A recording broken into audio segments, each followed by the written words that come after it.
तो स्वागत है आप सभी लोग का आपके अपने YouTube channel live study Allahabad पर। तो दोस्तों, जैसा कि आपको पता है, प्रत्येक दिन शाम को 7 बजे से हम लोग Uttar Pradesh TGT PGT, Bihar TGT PGT, Jharkhand TGT PGT, Madhya Pradesh state, Madhya Pradesh SET, UGC NET, LT grade, GIC lecturer, Uttarakhand LT, Uttarakhand lecturer और अन्य परीक्षाओं के प्रीवियस ईयर क्वेश्चन पेपर को देखते हैं। और साथ ही साथ इस सेशन में हम लोग ऐसे प्रश्नों का भी समावेश करते हैं जो प्रश्न इन परीक्षाओं के दृष्टिकोण से महत्वपूर्ण होते हैं। वही हमारी इकोनॉमिक्स की दूसरी क्लास आपको लाइव स्टडी इलाहाबाद के मोबाइल एप्लीकेशन पे देखने को मिलती है, जहां पे इकोनॉमिक्स के अलग अलग बैच चलाए जा रहे हैं और सभी बैचेज में आपको आपके सिलेबस के अनुसार इकोनॉमिक्स के कंप्लीट कंटेंट दिए जा रहे हैं, ताकि कम समय में बेहतर ढंग से आप अपनी तैयारी कर सकें और सफलता को सुनिश्चित कर सकें। दोस्तों, लाइव स्टडी इलाहाबाद के मोबाइल एप्लीकेशन पे आपको आपके सिलेबस के अनुसार इकोनॉमिक्स के सभी कॉन्सेप्ट सिंपल, सटीक और साधारण भाषा में पढ़ाए जा रहे हैं। अर्थात यहाँ पे थियरी की क्लास होती है। तो अगर जो आपका थियरी कंप्लीट नहीं है, अच्छे से आपको कॉन्सेप्ट नहीं आता है, तो ऑब्जेक्टिव क्वेश्चन को बहुत ज़्यादा समस्या होती है, आपको अटेम्प्ट करने में बहुत सारी कठिनाइयों का सामना करना पड़ता है। लेकिन अगर जो आप एक बार ठीक तरीके से कॉन्सेप्ट को पढ़ लेते हैं, उसके बाद दोस्तों सारी चीज़ें धीरे धीरे क्लियर होने लगती हैं। तो आपको कंप्लीट यहाँ पे कोर्स पढ़ाया जा रहा है, आपको आपके सिलेबस के अनुसार सिंपल, सटीक, साधारण भाषा में। बहुत दिनों बाद भी आप अगर जो इकोनॉमिक्स पढ़ने जा रहे हैं तो परेशान न होइएगा, सब कुछ आपको यहाँ पे प्रोवाइड कराया जाएगा।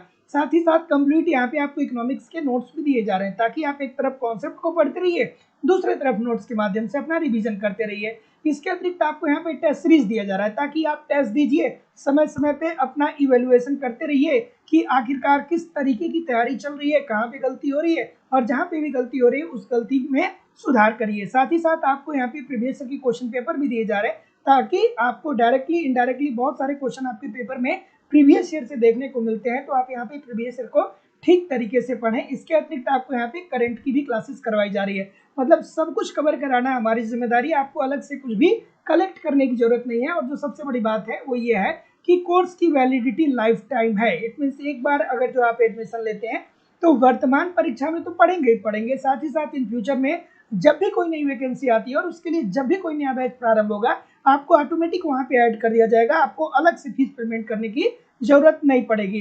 एडमिशन फीस लाइफ टाइम की वैलिडिटी के साथ केवल और केवल 2000 रुपये है। तो सिंपली एडमिशन लेने के लिए आपको अपनी फीस इस नंबर पे पेमेंट करनी होगी। गूगल पे, फोन पे या पेटीएम के माध्यम से आप अपनी फीस इस नंबर पे पेमेंट कर सकते हैं, और इसका स्क्रीनशॉट आप इसी व्हाट्सएप नंबर पे सेंड कर देंगे तो आपको एडमिशन मिल जाएगा। या किसी भी प्रकार की इंक्वायरी के लिए इस नंबर पे कॉल या व्हाट्सएप मैसेज कर सकते हैं। डिस्क्रिप्शन बॉक्स में एप्लीकेशन का लिंक है, एप्लीकेशन को डाउनलोड करके वहां से भी कोर्स को परचेज कर सकते हैं। चलिए, अब हम लोग मूव करेंगे अपने सेशन की तरफ। उससे पहले नया बैच की अगर जो बात करें तो नए बैच में आपको उत्तर प्रदेश टीजीटी पीजीटी का नया बैच देखने को मिल जाएगा, यूजीसी नेट का नया बैच देखने को मिल जाएगा, बिहार में बीपीएससी 4.0 के लिए नया बैच देखने को मिल जाएगा, झारखंड में टीजीटी के लिए और उत्तराखंड में लेक्चरर के लिए। मतलब सभी बैचेज आपको नए देखने को मिल जाएंगे। चलिए भाई, गुड इवनिंग एवरीबॉडी। चलिए, अब हम लोग मूव करेंगे अपने सेशन की तरफ, और आज के सेशन का पहला प्रश्न ये होने वाला है कि किस वस्तु के संदर्भ में मांग की लोच धनात्मक होती है। मांग की लोच धनात्मक होने का मतलब क्या होता है? चलिए सभी लोग कमेंट करके बताइए। ठीक है, एक सेकेंड। हाँ, कि मांग की लोच धनात्मक होती है। तो दोस्तों, अगर जो आपने थोड़ा भी इकोनॉमिक्स पढ़ा होगा तो आपको याद आ रहा होगा कि सर जी, मांग की लोच तो धनात्मक किसके संदर्भ में होती है? वो विलासिता की वस्तुओं के संदर्भ में होती है ना, विलासिता, विलासिता की वस्तु के संदर्भ में। ठीक है, और मांग की लोच धनात्मक होने का क्या मतलब होता है? मांग की लोच धनात्मक होने का मतलब ये होता है कि आपकी आय में वृद्धि हो रही है। ठीक है, आपकी आय में क्या हो रही है? आपकी आय में वृद्धि हो रही है, लेकिन जो जिन वस्तुओं को आप खरीद रहे हैं उन वस्तुओं की कीमत स्थिर है। ठीक है, आय में वृद्धि हो रही है लेकिन वस्तु की कीमत क्या है? स्थिर है। तो अगर जो आपकी आय में वृद्धि हो रही है और वस्तु की कीमत पहले के जैसे ही है, तो ऐसी स्थिति में जब आपकी आय बढ़ेगी तो आप अपने मांग को भी बढ़ाएंगे। तो आपकी इनकम बढ़ने के कारण जब आपकी आय में वृद्धि होने के कारण वस्तु की मांग में वृद्धि होती है, तो इसे हम बोलते हैं मांग में वृद्धि। तो जितने लोग भी ए बोल रहे हैं सभी लोग का उत्तर यहाँ पे बिल्कुल ठीक हो जाएगा। तो मांग की लोच धनात्मक किन वस्तुओं के संदर्भ में देखने को मिलती है? विलासिता की वस्तुओं के संदर्भ में। और मांग की लोच धनात्मक होने का मतलब क्या है? तो मांग की लोच धनात्मक होने का मतलब ये है कि जब लोगों की आय में वृद्धि होती है ना, और वस्तु की कीमत स्थिर है, मतलब जो बाजार में वस्तुएं हैं उन वस्तुओं की कीमत एज इट इज है जैसे पहले थी, लेकिन अब आपकी इनकम बढ़ रही है, आपकी आय में वृद्धि हो रही है, तो वस्तु की कीमत एज इट इज है जैसे पहले थी। तो आय बढ़ने के कारण जब आप अपने मांग में वृद्धि करते हैं तो इसे ही मांग में वृद्धि कहा जाता है। तो जितने लोग भी ए बोल रहे हैं बिल्कुल ठीक बोल रहे हैं। अगला, कि यदि स्कूटर की कीमत में 10% की कमी हो तथा उसकी मांग में 30% की वृद्धि हो जाए तो मांग की लोच कैसी होगी? एक बार नहीं अनेकों बार ये प्रश्न आपके पेपर में पूछा गया है, और देखिए कितना खूबसूरत सा प्रश्न है, ये बार बार पेपर में अलग अलग परीक्षाओं में पूछा जाता है, बहुत सारे लोग गलत भी करते हैं। चलिए, क्या उत्तर आ रहा है कि यदि स्कूटर की कीमत में 10% की कमी हो रही है तथा उसकी मांग में 30% की वृद्धि हो रही है, तो अगर जो आपने मांग की अवधारणा पढ़ा होगा तो आप एक बात तो बहुत अच्छे से जानते होंगे कि जब वस्तुओं की कीमतों में कमी आती है, या आप अपने लाइफ में भी ये बात देखते हैं कि जब कोई वस्तु सस्ती होती है ना, तो लोग उसकी मांग को क्या कर देते हैं? बढ़ा देते हैं। वस्तुओं की कीमत जब सस्ती हो जाती है तो लोग इसकी मांग को क्या कर देते हैं? बढ़ा दे देंगे। जब आपको कोई वस्तु सस्ता मिलने लगेगा, जैसे मान लीजिए कि मोबाइल है, तो मोबाइल अगर जो आपको 1000 रुपये में मिलने लगे या 2000 रुपये मिलने लगे, तो इसकी मांग को आप बढ़ा देंगे ना? बढ़ा देंगे कि नहीं? बढ़ा देंगे, बिल्कुल बढ़ा देंगे। या जब आप मार्केट में आलू खरीदने जाते हैं तो देखते हैं कि अगर जो आलू की कीमत 10 रुपया पर केजी है, तो आप कहते हैं कि इकट्ठे हम क्या कर रहे हैं? 20 केजी आलू ले रहे हैं, या 25 केजी ले रहे हैं, या 10 केजी ले रहे हैं। लेकिन वही आलू की कीमत जब 50 रुपया होती है तो आप उसकी मांग को कम कर देते हैं। तो मांग और कीमत में विपरीत संबंध होता है, अर्थात किसी वस्तु की कीमत में कमी आएगी तो आप उसकी मांग को बढ़ाएंगे। ठीक है, तो यहाँ पे वही कंडीशन दे रहा है कि वस्तु की कीमत में 10% की कमी आ रही है। वस्तु की कीमत वस्तु की कीमत पहले मान लीजिए कि 100 रुपये थी, ठीक है, लेकिन अब 10% की कमी आ गई, तो अब वस्तु की कीमत कितने की हो गई? वस्तु अब कितने रुपए की हो गई? 90 रुपए की हो गई, और उसकी मांग में वृद्धि हो रही है। तो मान लीजिए कि पहले 100% मांग था, तो अब 30% की वृद्धि हो गई, अर्थात मांग में अब मांग क्या हो गया? अब 130 हो गया। तो ऐसी स्थिति में मांग की लोच क्या होगी सर? मांग की लोच क्या होगी ऐसी स्थिति में? तो जितने लोग भी बोल रहे हैं सर जी लोचदार होगा, बिल्कुल ठीक हो जाएगा। क्यों लोचदार होगा? इसलिए लोचदार होगा क्योंकि जब स्कूटर की कीमत में कमी आ रही है तो लोग स्कूटर की मांग को बढ़ा रहे हैं, अर्थात अपने मांग को परिवर्तित कर रहे हैं। और अपने मांग को जब कोई परिवर्तित करता है तो इसे ही हम कहते हैं कि मांग की लोच क्या है? लोचदार है। तो जितने लोग भी बी बोल रहे हैं सभी लोग का उत्तर बिल्कुल ठीक हो जाएगा। ये सारे प्रश्न बहुत अच्छे हैं, खूबसूरत से प्रश्न है, बार बार आपके पेपर में अलग अलग परीक्षाओं में देखने को मिल जाते हैं। अगला, एकांकी मांग लोच का अर्थ क्या होता है? सभी लोग एक बार लाइक और शेयर कर दीजिए। इतने सारे लोग क्लास देखते रहते हैं फिर भी लाइक और शेयर की संख्या बहुत कम होती है। सभी लोगों से निवेदन है कि वीडियो को लाइक और शेयर जरूर करते रहा करिए। ठीक है, ठीक है, सभी लोग एक बार वीडियो को लाइक और शेयर जरूर कर दिया करिए। क्या उत्तर आ रहा है? ऑप्शन नंबर बी बोल रहे हैं, एकांकी मांग लोच। इसका क्या मतलब होता है भाई? एकांकी मांग लोच का क्या मतलब होता है? बी, सभी लोग बी बोल रहे हैं। तो देखिए दोस्तों, जब किसी वस्तु की मांग में सापेक्षिक परिवर्तन उसके मूल्य के सापेक्षिक परिवर्तन के बराबर होता है, तो ऐसी स्थिति में वस्तु की मांग लोच को एकांकी मांग लोच बोलते हैं, या हम ये कहेंगे कि मांग की लोच 1 के बराबर है। तो जितने लोग भी ऑप्शन नंबर बी बोल रहे हैं बिल्कुल ठीक बोल रहे हैं। जैसे उदाहरण के लिए मैं आपको ये कहूँ कि अगर जो उदाहरण के लिए मैं आपसे ये कहूँ कि किन्हीं वस्तुओं को कोई एक व्यक्ति था, देखिए ध्यान से समझिए कि मांग एकांकी मांग लोच क्या होता है, अभी उदाहरण बताता हूं। तो जब मांग में सापेक्षिक परिवर्तन उसकी मूल्य के सापेक्षिक परिवर्तन के बराबर हो, ठीक है। तो जैसे मान लीजिए कि कोई एक व्यक्ति है, वो क्या कर रहा था कि उसके पास इनकम 50 रुपए का था, 50 रुपए का उसके पास इनकम था, तो वो 5 वस्तुओं को परचेज कर रहा था, अर्थात प्रत्येक वस्तु कितने की मिल रही थी? 10 रुपए की। ये है पहली कंडीशन। और दूसरी कंडीशन में क्या होगी कि जैसे किसी वस्तु के किसी व्यक्ति के पास अगर जो 100 रुपए है, तो उस 100 रुपए से अगर जो 10 वस्तुओं को क्रय करे तो क्या हो जाएगा, फिर भी वो एक वस्तु कितने की मिलेगी, एक वस्तु 10 रुपए की मिलेगी। इट मीन्स कि वस्तुओं की कीमतों में और मांग में परिवर्तन होने के कारण जो वस्तु की प्रति इकाई कीमत है वो स्थिर है। अर्थात एक व्यक्ति के पास पहले 50 रुपया होता है तो 50 रुपये में 5 वस्तु को खरीदता है, अर्थात एक वस्तु 10 रुपये का पड़ता है। ठीक है, एक वस्तु 10 रुपये का। दूसरी कंडीशन में उसके पास 100 रुपए है, 100 रुपये में 10 वस्तुओं को खरीदता है तो एक वस्तु कितने का पड़ेगा, 10 रुपये का पड़ेगा। तो ऐसी स्थिति में यहाँ भी एक वस्तु 10 रुपये का था और यहाँ पे भी एक वस्तु 10 रुपये का था। अर्थात जो मांग और कीमत में परिवर्तन हो रहा है वो सापेक्षिक रूप से बराबर है। तो ऐसी स्थिति में हम ये कहेंगे कि मांग की लोच इकाई के बराबर होगी। तो जितने लोग भी बी बोल रहे हैं सभी लोग का उत्तर बिल्कुल ठीक हो जाएगा। अगला प्रश्न ये रहा कि जब किसी वस्तु का बाजार पूर्ति वक्र ऋणात्मक ढाल के रूप में होता है तो इस मामले में क्या प्राप्त होता है, चलिए बताइए। हाँ ठीक है, क्या उत्तर आ रहा है? और लग जाइए, मेहनत में लग जाइए दोस्तों, हर परीक्षाएं जल्दी ही होने वाली है। ठीक है, जैसे कि आपने देखा भी होगा कि शासन का आदेश मिल रहा है आयोग को, है ना, तो परीक्षाएं जल्दी देखने को मिलेंगी, एकदम ठीक तरीके से लग जाइएगा। क्या उत्तर आ रहा है सर? ठीक है, और कोई ये बोल रहे हैं सभी लोग अस्थिर संतुलन, अस्थिर संतुलन की बात कर रहे हैं, और कोई? ठीक है, बिल्कुल। तो जब किसी वस्तु का पूर्ति वक्र ऋणात्मक ढाल के रूप में होता है तो इस मामले में क्या देखने को मिलता है? ठीक है,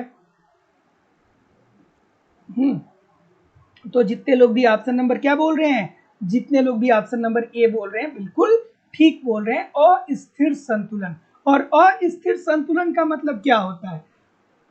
अस्थिर संतुलन का मतलब ये होता है कि पहली कंडीशन में कि यदि कोई अर्थव्यवस्था जहां पर मांग और पूर्ति दोनों बराबर है, ठीक है, पहली कंडीशन में क्या होता है कि जब अर्थव्यवस्था में वस्तुओं की मांग और वस्तुओं की पूर्ति दोनों बराबर है, ठीक है, मतलब जिस अनुपात में मांग बढ़ रहा है उसी अनुपात में अगर जो पूर्ति भी बढ़ रहा है तो हम ये कहेंगे कि अर्थव्यवस्था स्थिर अवस्था में विद्यमान है, स्थिर अवस्था में विद्यमान है।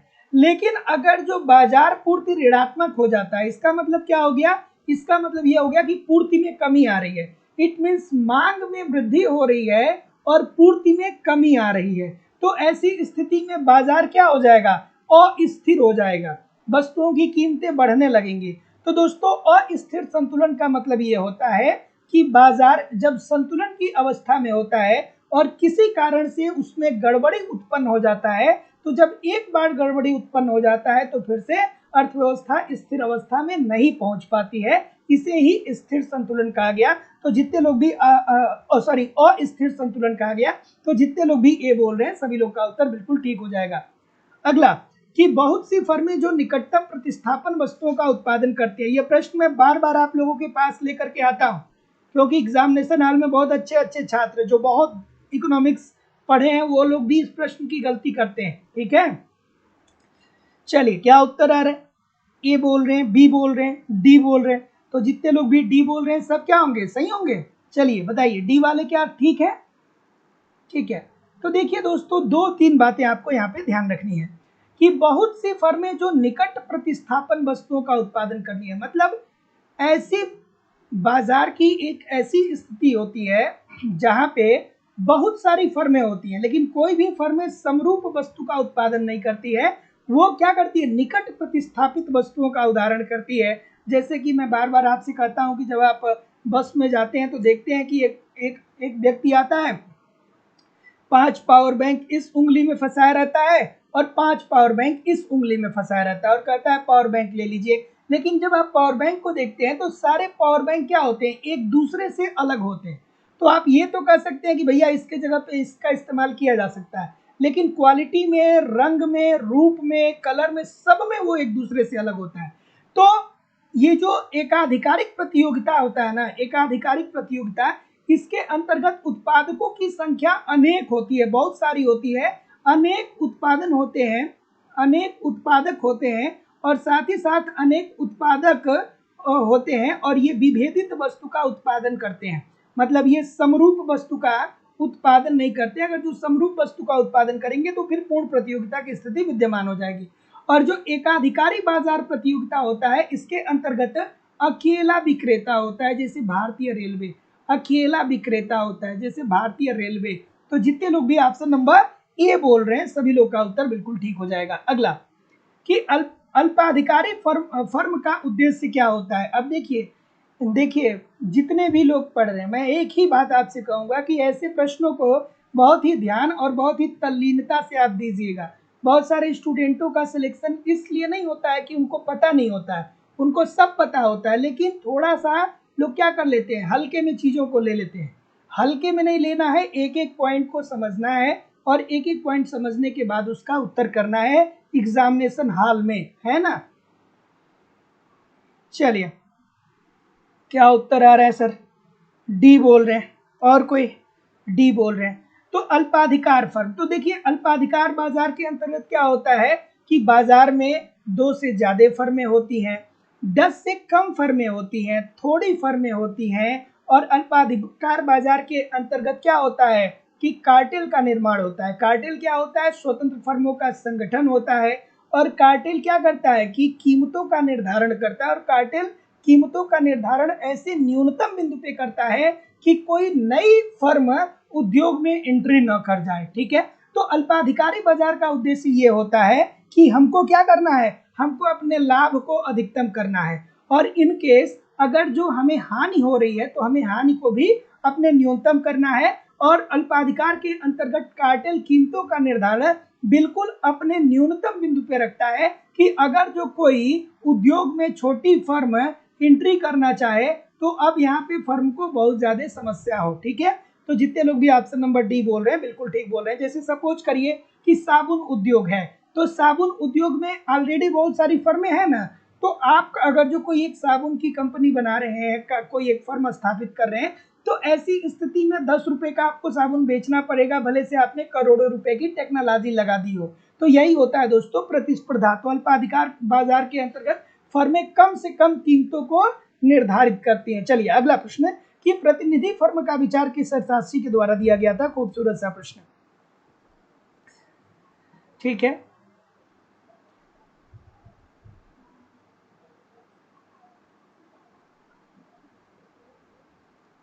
चलिए कमेंट करके बताइएगा कि संस्थिति फर्म की अवधारणा किसने दिया था। सभी लोग कमेंट करके बताइएगा कि संस्थिति फर्म की अवधारणा किस अर्थशास्त्री के द्वारा दिया गया था। और यहाँ पे क्या पूछा जा रहा है, यहाँ पे पूछा जा रहा है कि प्रतिनिधि फर्म का विचार किसने दिया था। तो देखिए दोस्तों प्रतिनिधि फर्म किसे कहेंगे, तो आपके दिमाग में ये बात आना चाहिए सर जी प्रतिनिधि फर्म का मतलब क्या होता है। तो प्रतिनिधि फर्म होने के पीछे कुछ शर्त होती है। शर्त क्या होती है, पहला शर्त ये होता है कि ये फर्म पुरानी हो, ये फर्म क्या हो, पुरानी हो, मतलब बहुत पुरानी फर्म हो। ठीक है, बाजार के एक बड़े भाग पर अपना आधिपत्य स्थापित किया हो, बाजार के बड़े भाग पर अधिकार किया हो और उपभोक्ता के बीच विश्वसनीय हो। ठीक है, विश्वसनीय हो। ठीक है, ये 3 बातें होनी चाहिए कि ये फर्म पुरानी हो, वह कुशल हो। ठीक है, पुरानी हो और कुशल प्रबंध हो। ठीक है, तो प्रतिनिधि फर्म ऐसी फर्म होती है जो पुरानी होती है और जो कुशल प्रबंध होती है, अर्थात जिनकी टेक्नोलॉजी बहुत अच्छा होती है और बाजार के एक बड़े भाग पर अपना अधिकार करती हो। जैसे अगर जो हम लोग पार्ले जी की बात करें तो बिस्किट में देखिए, अब ये कोई अर्थशास्त्रियों ने उदाहरण नहीं दिया है, लेकिन मैं उदाहरण आपको बता दे रहा हूँ तो क्या जो कि थोड़ा आपको समझ में आ जाए। जो बिस्किट उद्योग है, तो बिस्कुट उद्योग की अगर जो बात करें तो इसमें प्रतिनिधि फर्म आप किसको कह सकते हैं, पार्ले जी को कह सकते हैं। पार्ले जी को कह सकते हैं, क्यों कह सकते हैं सर, इसलिए कह सकते हैं कि पार्ले जी ने अपनी कीमत 4 रुपया से, पहले इसकी कीमत क्या होती थी, 4 रुपए का पार्ले जी बिकता था, उसमें 16 बिस्किट आते थे आज से 20 साल पहले भी। ठीक है, लेकिन आज भी पार्ले जी आपको मात्र 5 रुपए में मिल जाता है। तो ऐसी स्थिति में जितने भी बिस्किट की कंपनियां हैं, सब की सब बिस्किट की कंपनियां क्या कर रही हैं, 5 रुपए में बिस्किट बेच रही हैं। क्योंकि अगर जो कोई 5 रुपए से 6 रुपया कर देगा तो सभी लोग पार्ले जी ही खरीद लेंगे, क्योंकि पार्ले जी उपभोक्ताओं के बीच विश्वसनीय भी है। तो ये मार्शल साहब ने प्रतिनिधि फर्म का विचार दिया था। तो जितने लोग भी ऑप्शन नंबर बिल्कुल ए बोल रहे हैं, बिल्कुल ठीक बोल रहे हैं। तो प्रतिनिधि फर्म ऐसी फर्में होती हैं जो पुरानी हो, वह प्रबंध कुशल हो और बाजार के बड़े भाग पर अपना अधिकार रखती हो। जैसे पार्ले जी बिस्किट की बात करें तो सभी बिस्किट की कंपनियां हैं, तो देखिए पार्ले जी स्टिल बहुत सारे लोग पार्ले जी खरीदते हैं, ठीक है, और उपभोक्ता के बीच विश्वसनीय हो। तो आप कहते हैं ना कि भैया अगर जो कोई बिस्किट नहीं मिलेगा तो पार्ले जी लेके चले आना, तो विश्वसनीय है। अगला, तो ऐसी स्थिति में इसे हम क्या बोल सकते हैं, ऐसी स्थिति में इसे हम क्या बोल सकते हैं, प्रतिनिधि फर्म। बिल्कुल ठीक है। अदी सिंह जी, अनीस पंडित जी, सदानंद मिश्रा जी, बिल्कुल ठीक है। रीना मिश्रा जी, बिल्कुल ठीक है। सभी लोगों से निवेदन है, अरुधति देवी जी, मीनू यादव जी, सभी लोगों से निवेदन है कि वीडियो को लाइक और शेयर कर दिया करिए। आप लोग का कमेंट इतना तेजी से आता है कि मैं सबका कमेंट और नाम तो पढ़ नहीं पाता हूं, लेकिन फिर भी आप सभी लोग एक बार वीडियो को लाइक और शेयर कर दीजिए। देखिए लाइक की संख्या बहुत कम है, लाइक की संख्या बहुत कम है। अब यहाँ पे तीन बातें सर आप याद रखिएगा। यहाँ पे आप 3 बातें याद रखना है कि कीमत विभेद के लिए भी 3 शर्तें पाई जाती हैं। कीमत विभेद के लिए कितनी शर्त पाई जाती है, 3 शर्तें पाई जाती है, और इसमें से कोई एक शर्त आपके पेपर में पूछ सकता है। पहली जो शर्त होती है कि बाजार अलग अलग हो, ठीक है, बाजार, एक सेकेंड, अच्छा पहले एक सेकेंड देख लीजिए कि विभेदकारी मूल्य तब लाभदायक होता है। विभेदकारी मूल्य का मतलब क्या होता है कि किसी एक ही लागत की वस्तुओं को अलग अलग बाजारों में अलग अलग कीमतों पर बेचना ही क्या कहलाता है, मूल्य विभेद कहलाता है। अगर जो आपसे कोई ये पूछे कि मूल्य विभेद क्या होता है, तो मूल्य विभेद का मतलब ये हो गया कि किसी वस्तु की लागत एक ही है लेकिन अलग अलग बाजारों में अलग अलग कीमतों पर इसे क्या किया जाता है, बेचा जाता है। और ये किस बाजार प्रतियोगिता के अंतर्गत देखने को मिलता है, तो ये एकाधिकारात्मक प्रतिस्पर्धा बाजार के अंतर्गत देखने को मिलता है, और कहीं कहीं पे ये अल्पाधिकार के अंतर्गत भी देखने को मिल जाता है, ठीक है।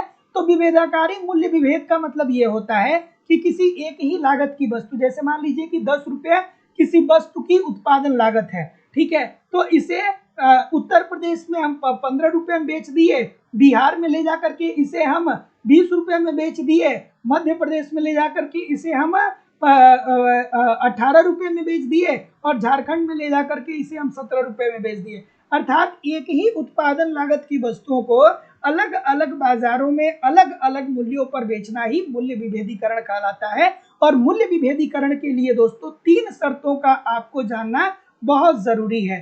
3 शर्तें हैं, ठीक है, ये तीनों शर्तें आप अपने ध्यान में रखिएगा। पहला, बाजार अलग अलग हो, बाजार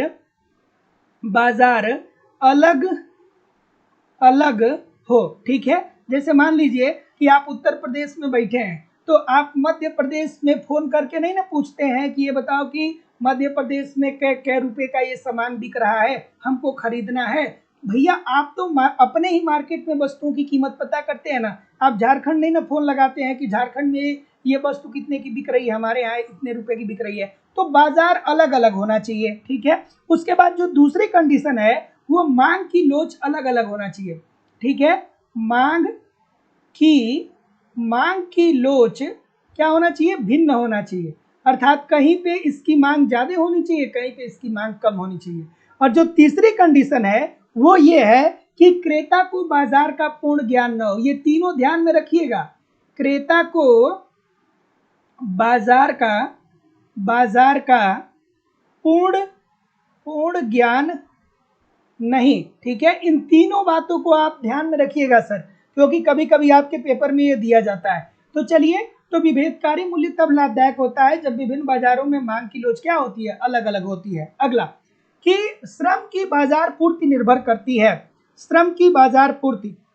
और सभी लोग लाइक और शेयर जरूर किया करिए, सभी लोगों से निवेदन है, बिल्कुल ठीक है। कुशाग्रा मिश्रा जी गुड इवनिंग, आप 7:10 पे क्लास ज्वाइन कर लीजिए, 7:10 पे हम लोग लाइव आ जाते हैं। चलिए, सरोज मिश्रा जी बिल्कुल ठीक है। चलिए, क्या उत्तर आ रहा है भाई, कि श्रम की बाजार पूर्ति निर्भर करती है। एक बाजार में श्रम की पूर्ति कितनी होगी, ये बात किस पे निर्भर करेगी? तो सबसे पहले तो आप कहेंगे कि सर जी जनसंख्या के आकार पे, क्योंकि जब जनसंख्या में वृद्धि होगी, जनसंख्या जब बढ़ेगा, जनसंख्या बढ़ेगा तो ऐसी स्थिति में लोगों की मांग भी बढ़ेगी, और मांग बढ़ेगी तो मांग की पूर्ति के लिए उत्पादन भी बढ़ाना पड़ेगा, और उत्पादन बढ़ाना पड़ेगा तो ज्यादा से ज्यादा श्रमिकों की संख्या चाहिए, तो मांग बढ़ेगी तो पूर्ति भी बढ़ाना पड़ेगा। तो ऐसी स्थिति में बाजार में श्रम की बाजार पूर्ति निर्भर करती है जनसंख्या के आधार पे। अगर जो देश का आर्थिक विकास हो रहा है, देश का आर्थिक विकास हो रहा है तो क्या होगा, यहाँ पे मांग बहुत ज्यादा होगी, और जब बहुत ज्यादा मांग होगी तो वस्तुओं के उत्पादन के लिए अर्थात पूर्ति के लिए श्रमिकों की भी मांग बढ़ जाएगी, अर्थात क्या होगा कि श्रम का भी मांग क्या हो जाएगा, बढ़ जाएगा। बिल्कुल ठीक है। उसके बाद जनसंख्या में श्रम शक्ति के अनुपात पे बात ये भी ठीक है कि अगर जो आप 15 से 64 वर्ष के बीच में है तभी आप हर प्रकार के कार्य कर सकते हैं। तो जितने लोग भी डी बोल रहे हैं उपरोक्त सभी लोग का उत्तर बिल्कुल ठीक हो जाएगा। अगला कि गैर प्रतियोगी समूह का अभिप्राय क्या होता है। खूबसूरत सा प्रश्न है, एक बार नहीं अनेकों बार ये प्रश्न आपके एग्जाम में पूछा गया है कि गैर प्रतियोगी समूह का अभिप्राय क्या होता है। तो ऑप्शन नंबर ए बोल रहे हैं, बी बोल रहे हैं, और कोई भाई, कुछ लोग ए, कुछ लोग बी, कुछ सी भी बोल रहे हैं, ऐसा क्या है भाई? तो जितने लोग भी ऑप्शन नंबर ए बोलेंगे सभी लोग का उत्तर बिल्कुल ठीक होगा कि देखिए सर गैर प्रतियोगी मतलब कहीं कोई प्रतियोगिता ही नहीं है, कहीं कोई प्रतियोगिता नहीं है, कहीं कोई किसी ने समूह नहीं बनाया है, कहीं किसी ने कोई एग्रीमेंट नहीं किया है। तो इसका मतलब गैर प्रतियोगी समूह का मतलब ये होता है कि विभिन्न श्रम समूहों में पूर्ण रूप से गतिशीलता है। जैसे आप देखते हैं ना कि हम भारतीय दूसरे देशों में जाकर के काम करते हैं, या दूसरे देशों के लोग जैसे नेपाल हो गया, ठीक है, जैसे नेपाल हो गया, जैसे भूटान हो गया, जैसे चाइना हो गया, तो वहाँ के लोग भी भारत में आकर के कार्य करते हैं। बहुत अच्छे अच्छे देशों से भी लोग भारत में आकर के कार्य करते हैं। तो गैर प्रतियोगी समूह का मतलब क्या होगा कि श्रम पूर्ण रूप से गतिशील है। आप देखिए उत्तर प्रदेश के इतने सारे श्रमिक हैं, बिहार के इतने सारे श्रमिक हैं, वो मुंबई जाकर के काम करते हैं, वो दिल्ली जाकर के काम करते हैं, वो सऊदी अरेबिया जाके काम करते हैं, वो अमेरिका जाते हैं, कनाडा जाते हैं। तो गैर प्रतियोगी समूह का अभिप्राय क्या होगा कि विभिन्न श्रम समूहों में पूर्ण रूप से गतिशीलता है, मतलब ये आसानी से एक जगह से दूसरे जगह पे जा रहे हैं। अगला कि यदि साधन बाजार में प्रतिस्पर्धा पाई जाती हो तो साधन की मांग बराबर होगी। एक बार नहीं अनेकों बार पूछा गया है, और अगर जो आपने कॉन्सेप्ट को पढ़ा होगा, कॉन्सेप्ट आप अगर जो जानते होंगे तो आपको एक फार्मूला याद आना चाहिए, MRP is equal to MPP into MR। ठीक है, अब अगर जो आप इस बात को समझ पाएंगे तो आप जरूर बता सकते हैं कि MRP is equal to MPP into MR। तो इस प्रश्न को थोड़ा आराम से और धैर्य से करिएगा। और दोस्तों आपकी इकोनॉमिक्स की जो दूसरी क्लास है वो लाइव स्टडी इलाहाबाद के मोबाइल एप्लीकेशन पे होती है, जहाँ पे इकोनॉमिक्स के सभी कॉन्सेप्ट सिंपल सटीक साधारण भाषा में पढ़ाए जा रहे हैं। अलग अलग इकोनॉमिक्स के बैचेज है, और सभी बैचेज में आपको आपके सिलेबस के अनुसार कंप्लीट कॉन्सेप्ट पढ़ाए जा रहे हैं, कंप्लीट आपको नोट्स दिया जा रहा है, कंप्लीट आपको टेस्ट सीरीज दिया जा रहा है, प्रीवियस ईयर की क्वेश्चन पेपर और करंट सब कुछ प्रोवाइड किया जा रहा है। बस आप ईमानदारी से सारे कंटेंट को वहाँ पे फॉलो करते रहिए, यूट्यूब पे प्रैक्टिस करते रहिए। मैं निश्चित तौर पे कह सकता हूँ कि आपको कहीं भी इधर उधर से कुछ भी कलेक्ट करने की जरूरत नहीं होगी। और इतने सारे माध्यमों से अगर जो आप एप्लीकेशन पे तैयारी करेंगे ना तो फिर कहाँ से प्रश्न बनेंगे भाई, सारे कॉन्सेप्ट पढ़ा जा रहा है, क्योंकि कॉन्सेप्ट पढ़ना जरूरी है। आपको कंप्लीट नोट्स भी दिया जा रहा है, आपको टेस्ट सीरीज भी दिया जा रहा है, previous year question paper, current, अगर जो ठीक तरीके से उसको वहाँ पे पढ़ते रहे, यूट्यूब पे प्रैक्टिस करते रहे, तो बहुत ही कम समय में दोस्तों, बहुत ही कम समय में मैं निश्चित तौर पे कह सकता हूँ कि आप इकोनॉमिक्स को समझ सकते हैं, सीख सकते हैं और सफलता सुनिश्चित कर सकते हैं। एडमिशन ओपन है, एडमिशन की फीस केवल और केवल 2000 रुपये है। तो सिंपली एडमिशन लेने के लिए आपको अपनी फीस इस नंबर पे पेमेंट करनी होगी। गूगल पे, फोन पे या पेटीएम के माध्यम से आप अपनी फीस इस नंबर पे पेमेंट कर सकते हैं, और उसका स्क्रीनशॉट आपको इसी व्हाट्सएप नंबर पे सेंड करना होगा। किसी भी इंक्वायरी के लिए इस नंबर पे आप मुझे कॉल कर सकते हैं या व्हाट्सएप मैसेज कर सकते हैं। डिस्क्रिप्शन बॉक्स में जा सकते हैं, वहाँ पे एप्लीकेशन का लिंक दिया गया है, एप्लीकेशन को डाउनलोड करके डायरेक्ट कोर्स को परचेज कर सकते हैं। चलिए आगे बढ़ते हैं, अगले प्रश्न की तरफ मूव करते हैं। और कोर्स की वैलिडिटी लाइफ टाइम है। एक बात और जानते रहिए, बहुत सारे हमारे पुराने स्टूडेंट हैं, कहते हैं सर जी एक बार कोर्स परचेज किए हैं दोबारा परचेज करना पड़ेगा क्या? नहीं भाई, लाइव स्टडी इलाहाबाद एक बार बस आपसे फीस लेता है, 2000 रुपये फीस है। जब भी कोई भी नया बैच प्रारंभ होता है, आप अपने बैच में तो पढ़ते ही रहेंगे, साथ ही साथ जब भी कोई नया बैच प्रारंभ होता है और अगर जो आप वहाँ पे ऐड होना चाहते हैं तो आपको वहाँ पे ऐड कर दिया जाएगा। आपको एक बार के बाद कभी भी फीस देने की जरूरत नहीं है। चलिए आगे बढ़ते हैं अगले प्रश्न की तरफ कि यदि साधन बाजार में प्रतिस्पर्धा पाई जाती है तो साधन की मांग बराबर होती है। इतने सारे लोग गलत कर रहे हैं। साधन की मांग, देखिए प्रतिस्पर्धा पाई जाती है। अब यहाँ पे अगर जो आप कॉमन सेंस नहीं लगाएंगे तो प्रश्न का उत्तर कैसे सही पाएंगे। हमने बताया ना कि बाजार में प्रतिस्पर्धा होने का मतलब क्या होगा कि ये बात कर रहा है पूर्ण प्रतियोगिता की, ठीक है, पूर्ण प्रतियोगिता। पूर्ण प्रतियोगिता के अंतर्गत ही तो प्रतिस्पर्धा देखने को मिलता है। मांग व पूर्ति की शक्तियों के आधार पर कीमतों का निर्धारण, मांग व पूर्ति की शक्तियों के आधार पर कीमतों का निर्धारण होता है। बहुत सारे क्रेता होते हैं, बहुत सारे विक्रेता होते हैं, बाजार का ज्ञान सभी को होता है और पूर्ण प्रतियोगिता के अंतर्गत जो श्रमिक होते हैं उनको उनकी सीमांत उत्पादकता के बराबर मजदूरी दी जाती है, अर्थात सीमांत आय उत्पादन के बराबर उन्हें क्या प्राप्त होता है, मजदूरी होता है, प्राप्त होता है। तो ए उत्तर होगा, ना कि ऑप्शन नंबर जो भी आप लोग बोल रहे हैं। तो जितने लोग भी ए बोल रहे हैं सभी लोग का उत्तर यहाँ पे बिल्कुल ठीक हो जाएगा कि यदि साधन बाजार में प्रतिस्पर्धा पाई जाती है तो साधन की मांग बराबर होगी सीमांत आय उत्पादन के, ठीक है। तो पूर्ण प्रतियोगिता के अंतर्गत आप सभी लोग को पता ही है कि सबको पता है, जैसे आज के समय में आप किसी भी श्रमिक को रखने हायर करने जाएंगे तो श्रमिक जानता है कि प्रचलित मजदूरी दर 500 से 1000 रुपए है। अब आप ये चाहे कि 50 रुपए में दिन भर मजदूरी करा दें तो वो नहीं करेगा। अगला प्रश्न आपके सामने ये रहा कि इस चित्र में फर्म का संतुलन किस बिंदु पे होगा। अब जो कॉन्सेप्ट पढ़ा होगा उसके लिए तो बच्चों वाली बात है, जो कॉन्सेप्ट पढ़ा होगा उसके लिए तो बच्चों वाली बात है ये प्रश्न।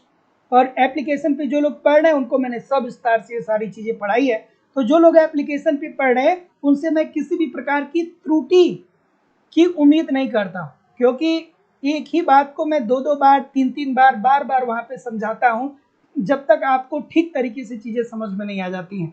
चलिए क्या उत्तर होगा भाई, ऑप्शन नंबर बी बोल रहे हैं। और कोई बी के अलावा तो बच्चों वाला प्रश्न है सर कि देखिए सर जी पूर्ण प्रतियोगिता के अंतर्गत कीमतों का निर्धारण मांग व पूर्ति की शक्तियों के आधार पे होता है, अर्थात सबसे पहला शर्त जो है वो क्या होगा, ये होगा AR is equal to MR जहाँ पे हो, ठीक है। और ये जो MC वक्र होता है ना वो AR को क्या करता है, नीचे से काटता है, नीचे से काटता है, ऊपर से नहीं नीचे से काटता है। ये वाला जो है वो सबसे इंपॉर्टेंट है। तो जितने लोग भी क्या बोल रहे हैं E2 बिंदु पे बोल रहे हैं, इस पे बोल रहे हैं, E2 पे बोल रहे हैं, सभी लोग का उत्तर यहाँ पे एब्सोल्युटली ठीक हो जाएगा। Option number B according to the question this is the right answer हो जाएगा। अगला कि साम्य फर्म की अवधारणा किसने दिया था। साम्य फर्म की अवधारणा किस अर्थशास्त्री के द्वारा दिया गया भाई, ठीक है, ठीक है।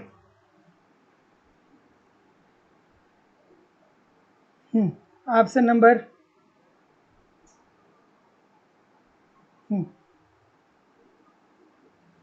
चलिए तो देखिए ये बोल रहे हैं क्या कहा था इस थियरी के अंतर्गत, साम्य फर्म की अवधारणा पीगू साहब ने दिया था, ठीक है, बिल्कुल ठीक है दिया था, लेकिन क्या कहा था, साम्य फर्म की अवधारणा पीगू ने दिया था, लेकिन क्या कहा था इसके बारे में आपको याद आ रहा है कि नहीं आ रहा है।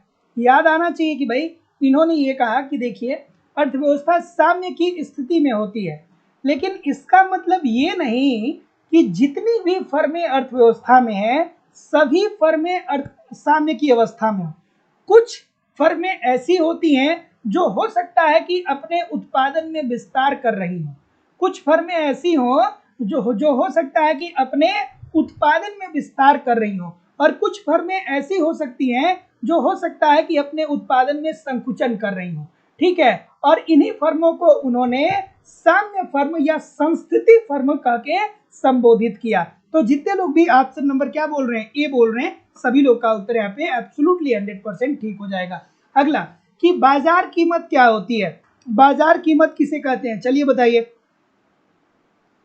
ठीक है। लाइक शेयर किया करिए। घनश्याम अनुरागी जी, अमरेश यादव जी, सपना सिंह जी, भगवंती जी बिल्कुल ठीक है, सुनीता गुप्ता जी, अफजल हसन जी, अरुधत्ती देवी जी, SSP जी बिल्कुल ठीक है, शिवानी श्रीवास्तव जी, मीनू यादव जी, निशा जी, रीना मिश्रा जी बिल्कुल ठीक है, अनीस पंडित जी, सभी लोगों से निवेदन है कि वीडियो को लाइक और शेयर कर दिया करिए। इतने सारे लोग क्लास देख रहे हैं, फिर भी लाइक और शेयर की संख्या बहुत कम है। और उत्तर देने का प्रयास करिए, ठीक है, थोड़ा बहुत उत्तर भी देने का प्रयास करिए। अनीस पंडित जी, राजन सिंह जी, मोहम्मद साहिद नूरी जी, बिल्कुल ठीक है, सपना सिंह जी, रश्मि तिवारी जी, चंद्रजीत यादव जी, अर्चना कुमारी जी, शिफा जी, बिल्कुल ठीक है, हाँ, अक्षय जी, ममता कुमारी जी, अरुधति देवी जी। चलिए, रवि कुमार जी, क्या उत्तर आ रहा है, क्या उत्तर आ रहा है, क्या उत्तर आ रहा है? ये सभी लोग बोल रहे हैं कि देखिए सर, बाजार कीमत अल्पकालीन संतुलन कीमत होती है। क्यों भाई, क्यों अल्पकालीन संतुलन होती है? तो देखिए दोस्तों, बाजार कीमत ऐसी बाजार कीमत, देखिए ध्यान से समझिएगा कि बाजार की पूर्ति में जब थोड़ा भी परिवर्तन न किया जा सके तो इसे अल्पकाल या बाजार कीमत कहा जाता है। ठीक है, अगर जो किसी वस्तु की पूर्ति में थोड़ा भी परिवर्तन नहीं किया जा सके तो इसे इसे अल्पकाल या बाजार काल कहते हैं। जैसे मछली की मंडी ये अति अल्पकालीन बाजार का उदाहरण है। जैसे एक जो मछली बेचने वाला व्यक्ति होता है वो क्या करता है, शाम को 2 बजे जाल लेता है और जाल लेकर के तालाब में जाता है, तालाब से मछली निकालता है और शाम को 4 बजे के करीब वो मछली लेकर के मार्केट में चला जाता है। तो 4 से लेकर के 9 बजे तक वो बेचता है। लेकिन इस 4 से 9 के बीच में ऐसा हो सकता है कि अगर जो इसकी पूरी मछली बिक जाए या मौसम बहुत अच्छा हो जाए और लोग मछली की मांग को बढ़ा दें, तो ऐसी स्थिति में मछली की मांग बढ़ने के बावजूद भी इसके पूर्ति में थोड़ा बहुत भी परिवर्तन नहीं किया जा सकता है। क्योंकि भैया उसका 4 बजे बैठेगा, 5 बजे भी उसकी सारी मछली दिख जाएगी तो वो घर चला जाएगा। अब दोबारा जाके तालाब में वो जाल डाल करके मछली निकाल के फिर मार्केट में नहीं लाएगा। इतना करते करते बाजार का समय ही बीत जाएगा। तो बाजार कीमत अल्पकालीन संतुलन कीमत होती है और जब बाजार की पूर्ति में थोड़ा भी परिवर्तन न किया जा सके तो उसे ही अल्पकाल या बाजार काल कहा जाता है। तो बाजार कीमत अल्पकालीन संतुलन कीमत होता है। तो जितने लोग भी ऑप्शन नंबर ए बोल रहे हैं बिल्कुल ठीक बोल रहे हैं। अगला, सामान्य लाभ को परिभाषित किया जा सकता है। दोस्तों 10 में से 5 बच्चे इस प्रश्न को गलत करते हैं। चलिए देखिए, अगर जो आपके पास पोस्ट ग्रेजुएशन की डिग्री है तो आप किसी भी सब्जेक्ट से चाहे तो आप मास्टर की डिग्री ले सकते हैं। एक लाइन की बात समझिए कि अगर जो आपके पास अगर जो आपके पास ग्रेजुएशन है, जब आपके पास ग्रेजुएशन है तो आप पोस्ट ग्रेजुएशन अर्थात मास्टर की डिग्री ले सकती हैं। अगर जो आपने ग्रेजुएशन किया है तो उसके बाद किसी भी एक सब्जेक्ट से आप क्या कर सकते हैं, मास्टर की डिग्री अर्थात पोस्ट ग्रेजुएशन की डिग्री ले सकते हैं, है ना। चलिए, क्या उत्तर आ रहा है भाई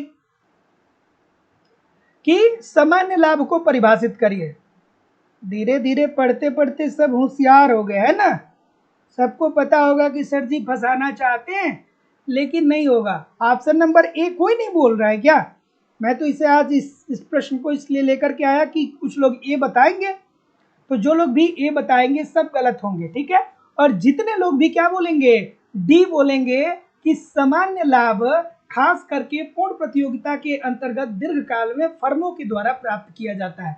और सामान्य लाभ एक ऐसा लाभ होता है जो उद्यमी को वर्तमान समय में व्यवसाय में बने रहने के लिए प्रोत्साहित करता है। अर्थात उद्यमी जो उत्पादन करता है वो क्या करता है, वो उत्पादन करके जब मार्केट में वस्तुओं को बेचता है तो उसको अप्रत्याशित लाभ नहीं मिलता है। बहुत ज़्यादा ऐसा नहीं होता है कि उसको बहुत ज़्यादा लाभ मिल जाता है, थोड़ा ही लाभ मिलता है, बस इतना ही मिल जाता है कि वो व्यवसाय में रहे और इस बात की उम्मीद लगाए रखे कि भविष्य में चल के हमारे लाभ में वृद्धि होगी। तो सामान्य लाभ एक ऐसा लाभ होता है जिसके अंतर्गत एक फर्म को वर्तमान व्यवसाय में बने रहने के लिए प्रोत्साहित करता है। अगला प्रश्न कि किसी सार्वजनिक वस्तु के दक्ष मात्रा के निर्माण में चुनाव असफल होता है क्योंकि, थोड़ा आराम से करिए। चलिए, अगला सा प्रश्न है कि सार्वजनिक वस्तु, सबसे पहले तो आपको यह पता होनी चाहिए कि सार्वजनिक वस्तु क्या होता है। और जो लोग भी एडमिशन ले रहे हैं कृपया करके आप मुझे अपना जहाँ पे आपने फीस पेमेंट किया है वहीं पे आप स्क्रीनशॉट सेंड कर दीजिए। अभी आपको बैच में ऐड करा करके कॉल कर दिया जाएगा। इस समय आप लोग कॉल करेंगे तो मैं कैसे रिसीव करूंगा, क्योंकि मुझे ही फोन रिसीव करना होता है। चलिए, क्या उत्तर आ रहा है? तो किसी सार्वजनिक वस्तु, सार्वजनिक वस्तु का उदाहरण क्या है? जैसे पुलिस है, पुलिस सार्वजनिक वस्तु है, ठीक है। जैसे सेना है, सेना सार्वजनिक वस्तु है। जैसे सड़क है, हॉस्पिटल है, पार्क है, वो सार्वजनिक वस्तु है। तो सार्वजनिक वस्तुएं ऐसी वस्तुएं होती हैं जिस पर समाज के सभी वर्गों का अधिकार होता है। इसका प्रयोग करने से किसी को कोई वंचित नहीं कर सकता है, और ये खास करके सरकार के द्वारा उपलब्ध कराई जाती है। तो जैसे कि आपके मोहल्ले में सरकार ने अगर जो लैंप लगवाया है, स्ट्रीट लैंप लगवाया है, तो स्ट्रीट लैंप सबके लिए, आप केवल आपके लिए, ऐसा नहीं है कि केवल आप ही के लिए सरकार ने लगवाया, वो प्रकाश की व्यवस्था सभी लोगों के लिए सरकार ने किया है। तो सार्वजनिक वस्तुएं ऐसी वस्तुएं होती है जो समाज के सभी वर्गों को समान रूप से प्रयोग करने के लिए क्या स्वीकृति देती है, ठीक है, कि समाज के सभी वर्ग। जैसे पार्क है तो पार्क में सभी लोग जा सकते हैं, सड़क है, सड़क पे सभी लोग जा सकते हैं, हॉस्पिटल, सरकारी हॉस्पिटल है, सभी लोग जा सकते हैं। लेकिन कहीं कहीं पे सार्वजनिक वस्तुओं का चुनाव असफल हो जाता है, ठीक है। क्यों हो जाता है? क्योंकि मतदाता सार्वजनिक वस्तुओं के लाभ को, महत्वता को सही रूप से नहीं दर्शाता है। जैसे मान लीजिए कि सरकार ने आपके मोहल्ले में एक जिम बना दिया, ठीक है, ओपन जिम सरकार आजकल बनवा रही है ना, तो सरकार ने आपके मोहल्ले में एक ओपन जिम बनवा दिया। तो भैया समाज के सभी वर्ग के लोग तो वहां पे जा रहे हैं, लेकिन कुछ लोग ऐसे भी हैं जिनका जिम लगने से और ना लगने से उनके कल्याण में कोई भी वृद्धि नहीं हो रही है। जैसे जो लेबर क्लास होंगे, वो लेबर क्लास क्या होगा, सुबह बेचारा वो थोड़ा बहुत नाश्ता करके सुबह 7 ही बजे शहर को निकल जाएगा, ताकि शहर में जाकर के वो कार्य ढूंढ करके कुछ काम करे। तो ऐसी स्थिति में उसके लिए जिम का क्या मतलब है? उसके लिए कोई जिम का मतलब है क्या? वो तो दिन भर जिमे करता है ना, दिन भर ईंट उठाता है, दिन भर लोहा उठाता है, दिन भर फावड़ा उठाता है। तो उसके लिए सरकार ने अगर जो जिम बनवा दिया तो क्या मतलब है? कोई मतलब नहीं है। तो ऐसी स्थिति में सार्वजनिक वस्तुओं का चुनाव एक स्थिति में असफल हो जाएगा, और वो कहाँ पे असफल हो जाएगा?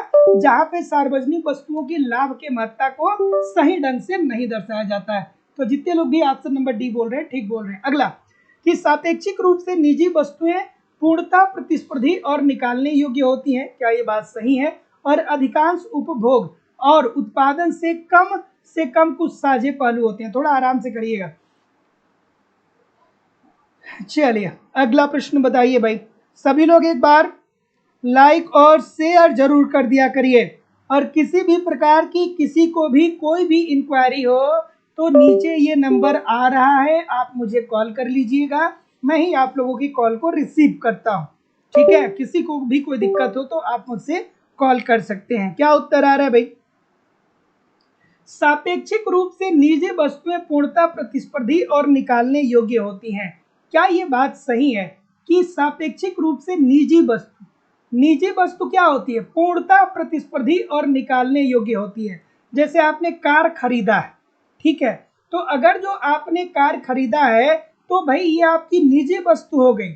आपने अगर जो मोबाइल खरीदा है तो ये आपकी निजी वस्तु हो गई। आप चाहें तो किसी को अपने कार को दें या मोबाइल को दें, या चाहे तो मत दें, ना दें, ठीक है। तो निजी वस्तुएं ऐसी वस्तुएं होती हैं जो दूसरों को किए गए उपभोग से वंचित कर सकती हैं, अर्थात जो व्यक्ति इसे खरीदता है, जो उपभोक्ता खरीदता है, वही इसका इस्तेमाल करता है। तो निजी वस्तुएं पूर्णतः प्रतिस्पर्धी और निकालने योग्य होती हैं, अर्थात अगर जो निजी वस्तु की बात करें तो ये क्या होगा कि भाई ऐसा नहीं है सभी लोग इसका इस्तेमाल नहीं करेंगे। कार आपने खरीदा है तो आप ही इस्तेमाल करेंगे, दूसरा कोई क्यों करेगा। उसके बाद देखते हैं, अधिकांश उपभोग और उत्पादन में कम से कम कुछ साझे पहलू होते हैं। थोड़ा आराम से करिएगा, बहुत सारे लोग गलत कर रहे हैं, बहुत सारे लोग गलत कर रहे हैं, ठीक है। तो जितने लोग भी ऑप्शन नंबर क्या बोल रहे हैं कि अधिकांश उपभोग और उत्पादन में कम से कम कुछ साझे पहलू तो होते ही हैं, तो बिल्कुल ये बात सही है। तो दोस्तों जितने लोग भी ऑप्शन नंबर क्या बोल रहे हैं, इतने सारे लोग गलत कर रहे हैं, इतने सारे लोग गलत कर रहे हैं। तो जितने लोग भी ऑप्शन नंबर ए बोलेंगे कि सर जी ए और आर दोनों सही है, सभी लोग का उत्तर यहाँ पे एब्सोल्युटली ठीक है। बात दोनों ठीक है, लेकिन इसको ये डिस्क्राइब नहीं कर रहा है। तो जितने लोग भी ए बोल रहे हैं सभी लोग का उत्तर यहाँ पे बिल्कुल ठीक हो जाएगा। अगला कि शुद्ध सार्वजनिक वस्तु की सीमांत लागत क्या होती है? शुद्ध सार्वजनिक वस्तु, शुद्ध सार्वजनिक वस्तु, खूबसूरत सा प्रश्न है, ठीक है। तो अभी हमने आपको बताया ना कि सार्वजनिक वस्तुएं ऐसी वस्तुएं होती हैं जिस पर समाज के सभी वर्गों का समान रूप से अधिकार होता है ना। जैसे सार्वजनिक वस्तु का उदाहरण अगर जो मैं आपको बताऊं कि सार्वजनिक वस्तु का उदाहरण कौन सा है, तो भैया स्ट्रीट लैंप। सरकार ने जो प्रकाश की व्यवस्था की है आपके मोहल्ले में, ठीक है, तो प्रकाश की व्यवस्था सरकार, स्ट्रीट लैंप जो सरकार ने लगवाया है, सरकार ने आपके मोहल्ले में जो लैंप लगवाया है, इस लैंप के लिए क्या आपने सरकार को 1 रुपया दिया? आपने सरकार को 1 रुपया दिया था? नहीं दिया होगा। तो ऐसी स्थिति में शुद्ध सार्वजनिक वस्तु की सीमांत लागत 0 या 0 के निकट होती है। तो जब आप सार्वजनिक वस्तुओं का इस्तेमाल करते हैं ना, तो सार्वजनिक वस्तुओं का इस्तेमाल करने में क्या होता है कि आपको कोई मूल्य नहीं चुकाना पड़ता है, कुछ पैसा नहीं चुकाना पड़ता है। तो ऐसी स्थिति में हम ये कहेंगे कि शुद्ध सार्वजनिक वस्तु की सीमांत लागत क्या होगी? 0 होगी या 0 के निकट होगी।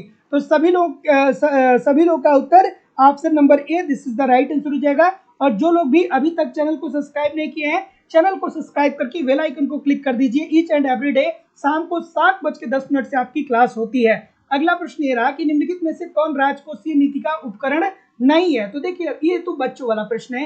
राजकोषीय नीति क्या होता है? सरकार के आय और व्यय का विवरण होता है, ठीक है। राजकोषीय नीति के अंतर्गत सरकार क्या करती है? सरकार ये बताती है कि हम आय कहां से प्राप्त कर रहे हैं, ठीक है। और आय सरकार कहां से प्राप्त करती है? या तो हमसे और आपसे कर के द्वारा, टैक्स के द्वारा, या सरकार ऋण लेती है, वो आंतरिक ऋण लेगी या बाह्य ऋण लेगी। और उसके बाद सरकार को जब आय प्राप्त हो जाता है तो सरकार क्या करता है कि व्यय करता है। व्यय सरकार कहाँ पे करेगा? शिक्षा पे, स्वास्थ्य पे, परिवहन पे, बिजली पे, कल्याणकारी योजनाओं पे। तो राजकोषीय नीति के अंतर्गत क्या होता है कि राजकोषीय नीति के अंतर्गत सरकार अपने आय और व्यय का लेखा जोखा देती है या प्रस्तुत करती है। और सरकार की घाटे की बात करें तो सबसे ज्यादा घाटा यही पाया ही जाता है, ठीक है। तो देखिए राजकोषीय घाटा किससे संबंधित हो जाएगा? ये सरकार से संबंधित हो जाएगा। तो एक होता है राजकोषीय घाटा और दूसरा होता है दोस्तों मौद्रिक घाटा। तो मौद्रिक घाटा का संबंध किससे है? इस मौद्रिक घाटा का संबंध किससे है भैया? ये है आरबीआई से, ठीक है। तो अब आप देख करके बता दीजिए। तो बैंक दर जो है वो क्या है? ये किससे संबंधित है? ये आरबीआई से संबंधित है। बाकी कर अभी हमने बताया ना कि ये राजकोषीय नीति का उपकरण है। लोक व्यय और लोक ऋण, ठीक है, अर्थात सरकार अपनी आय या तो कर के माध्यम से प्राप्त करता है या ऋण के माध्यम से ऋण के माध्यम से प्राप्त करता है। और बैंक दर क्या होता है?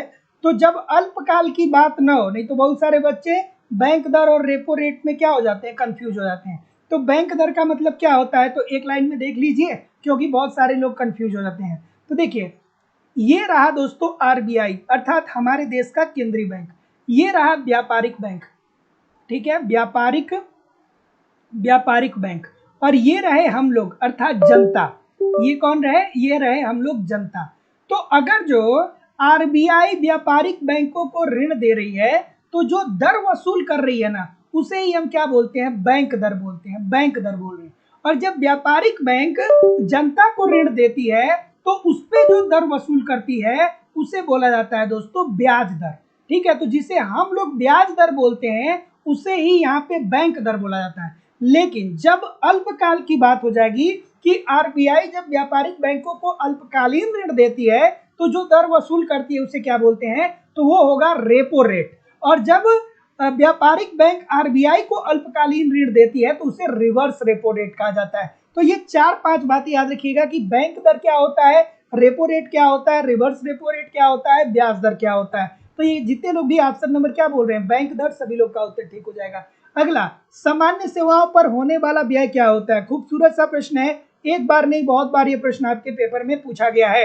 और दोस्तों आपकी इकोनॉमिक्स की दूसरी क्लास लाइव स्टडी इलाहाबाद के मोबाइल एप्लीकेशन पे हो रही है, जहाँ पे इकोनॉमिक्स के सभी कॉन्सेप्ट सिंपल, सटीक और साधारण भाषा में पढ़ाए जा रहे हैं। इकोनॉमिक्स के सभी बैचेज उपलब्ध हैं, अलग अलग बैच हैं और अलग अलग बैचेज में आपको आपके सिलेबस के अनुसार एक रणनीति के माध्यम से इकोनॉमिक्स के सारे कंटेंट प्रोवाइड कराए जा रहे हैं, जहाँ की आपको कंप्लीट कॉन्सेप्ट क्लासेस देखने को मिलेंगे। ईच एंड एवरी डे इसकी लाइव क्लास होती है। इनकेस लाइव क्लास में आप नहीं जुड़ पाते हैं तो बाद में आपको रिकॉर्डेड क्लास भी मिल जाता है। साथ ही साथ कंप्लीट आपको इकोनॉमिक्स के नोट्स भी यहाँ पे दिए जा रहे हैं, ताकि आप एक तरफ कॉन्सेप्ट पढ़ते रहिए, दूसरी तरफ नोट्स के माध्यम से रिवीजन करते रहिए। टेस्ट सीरीज दिया जा रहा है, समय समय पे टेस्ट दीजिए, इवैल्यूएशन करिए कि गलती कहाँ पे हो रही है, जहाँ पे भी गलती हो रही है उसको सुधार करिए, फिर अगला टेस्ट दीजिए, जिससे आपकी एक्यूरेसी बेहतर हो पाए। साथ ही साथ प्रीवियस ईयर के क्वेश्चन पेपर भी दिए जा रहे हैं, डायरेक्टली इनडायरेक्टली बहुत सारे क्वेश्चन प्रीवियस ईयर से पूछे जाते हैं। और दोस्तों करंट वीक की भी क्लासेस आपको करवाई जा रही है। सब कुछ करवाना हमारी जिम्मेदारी है, बस आप एप्लीकेशन पे इन सभी कंटेंट को ठीक तरीके से फॉलो करते रहिए। और अगर जो फॉलो करते रहेंगे एप्लीकेशन पे ठीक तरीके से,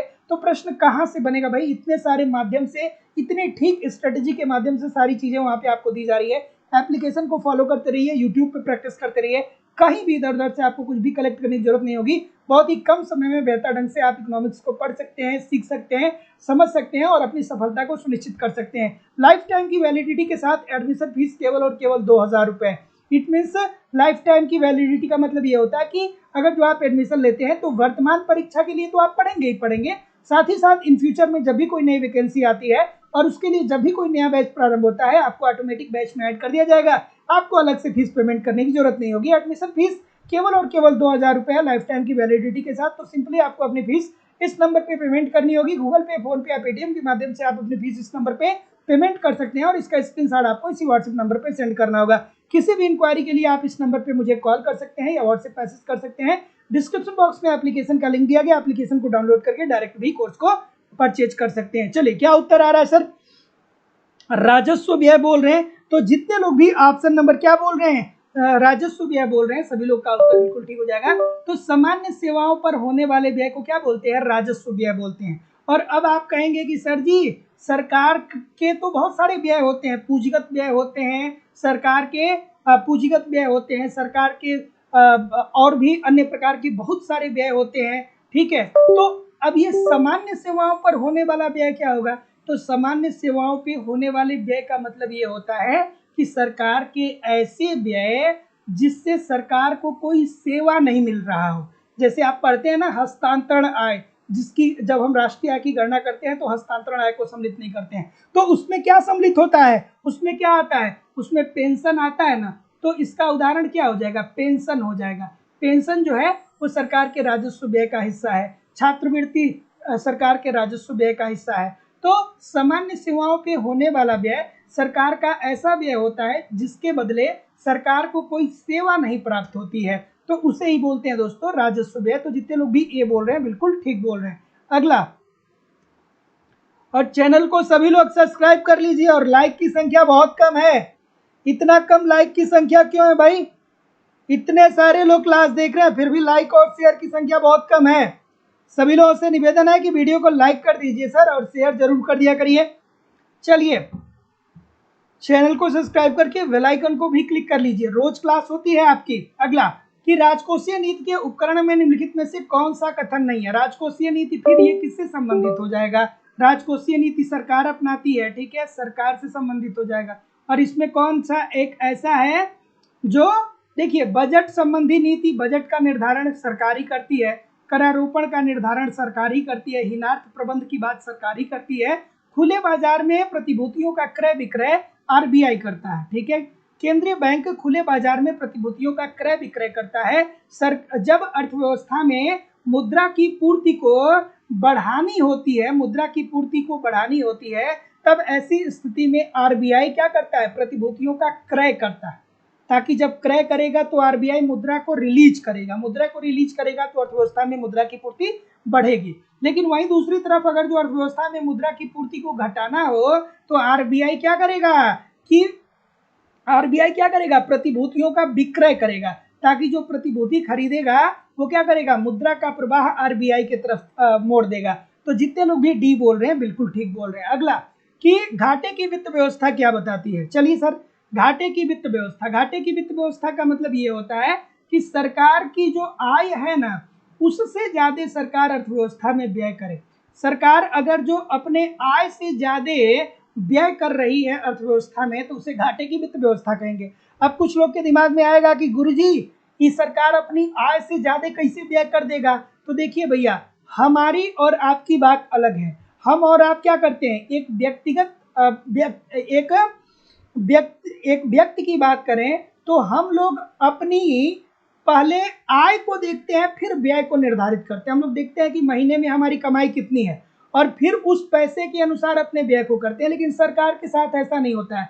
सरकार सबसे पहले ये देखता है कि हमें अर्थव्यवस्था में कितना पैसा व्यय करना है, और जितना पैसा व्यय करना है उसी के आधार पे सरकार टैक्स की दरों में वृद्धि करती है और ऋण लेती है। तो सरकार पहले व्यय करती है और फिर अपने आय का निर्धारण करती है। लेकिन आम जनता की बात करें तो आम जनता पहले आय देखती है फिर व्यय करती है, लेकिन सरकार पहले व्यय देखती है फिर आय इकट्ठा करती है। चलिए, ऑप्शन नंबर क्या बोल रहे हैं कि कीमत वृद्धि होगा, तो बिल्कुल ठीक है, सभी लोग यही बोल रहे हैं ना। तो जितने लोग भी ए बोल रहे हैं बिल्कुल ठीक बोल रहे हैं। तो घाटे की वित्त व्यवस्था का मतलब ये होता है कि सरकार अपनी आय से ज्यादा अर्थव्यवस्था में व्यय कर रही है। इसका सीधा सीधी मतलब क्या होगा कि अर्थव्यवस्था में मुद्रा की पूर्ति बढ़ेगी। अब बहुत सारे बच्चों को ये बात नहीं समझ में आती है कि मुद्रा की पूर्ति बढ़ेगी, सर इसका क्या मतलब होता है। तो आप याद करिए अपना बचपना आप याद करिए। उस समय लोगों के पास इतने पक्के घर नहीं होते थे, ठीक है, लोग खपड़ेल में रहते थे, लोग छप्पर की मकान में रहा करते थे।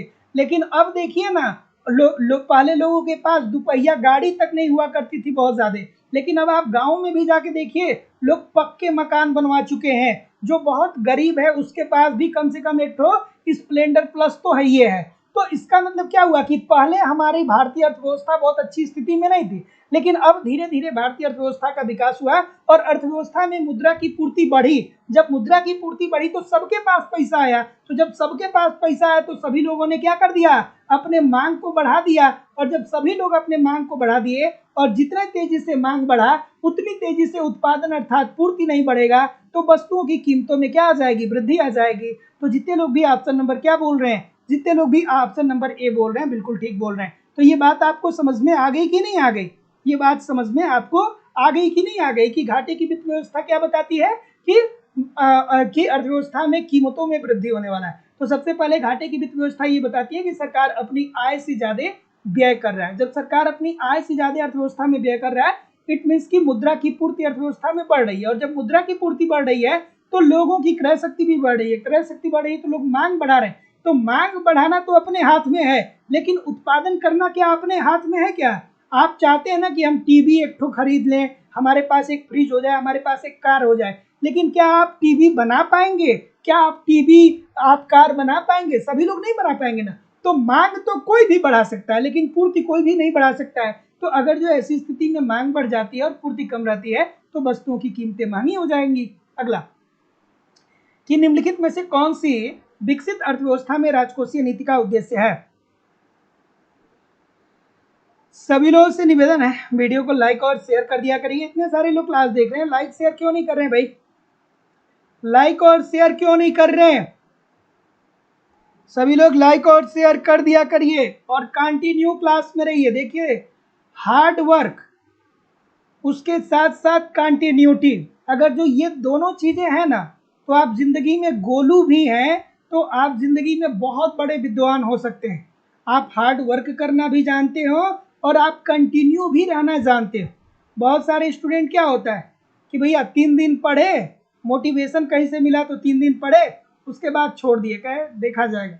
फिर 4 दिन नहीं पढ़े, फिर कहीं से लगा कि यार नौकरी नहीं मिलेगी तो जिंदगी तो बर्बाद हो जाएगी, तो फिर बैठ के पढ़ना शुरू किए। फिर क्या हुआ, फिर इधर उधर चले गए। तो 4 दिन पढ़े 6 दिन नहीं पढ़े, 4 दिन पढ़े 6 दिन नहीं पढ़े।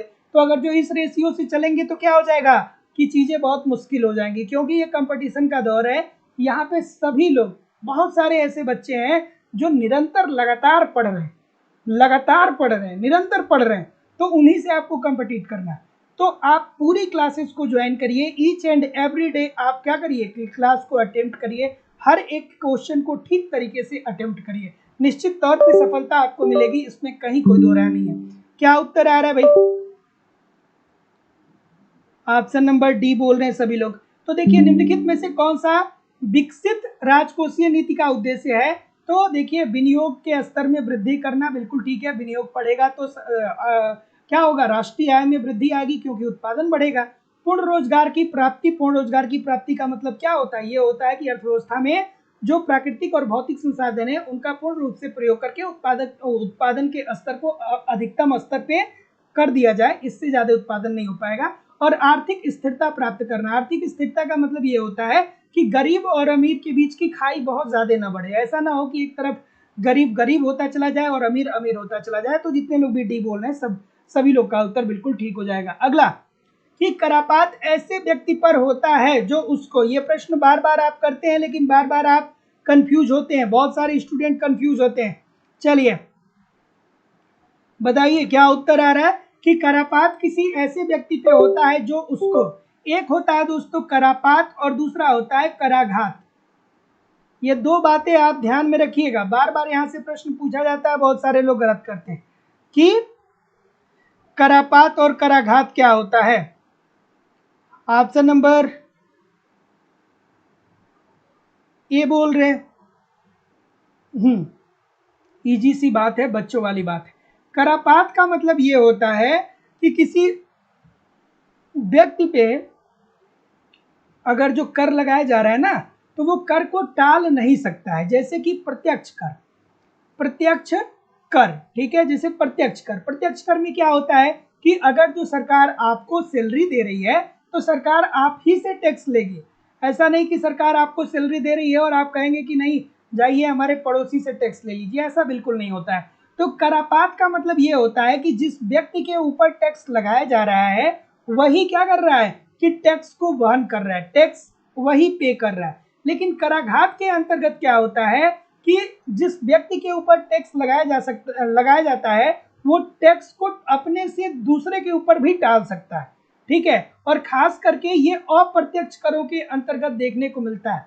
अप्रत्यक्ष कर में ये देखने को मिलता है कि टैक्स किसी और के ऊपर लगाया जाता है लेकिन वो टैक्स पे कोई और करता है। जैसे कि अभी सरकार ने अमूल दूध की जो कंपनी है उसके ऊपर सरकार ने कर की दर को बढ़ा दिया, ठीक है। तो जब सरकार ने अमूल दूध की कंपनी पे टैक्स लगाया तो अमूल दूध की जो कंपनी है उसने दूध की कीमत को महंगा कर दिया। जो रुपये टैक्स सरकार ने उनके दूध पे लगाया था उतना ही महंगा दूध उन्होंने मार्केट में बेचना शुरू कर दिया।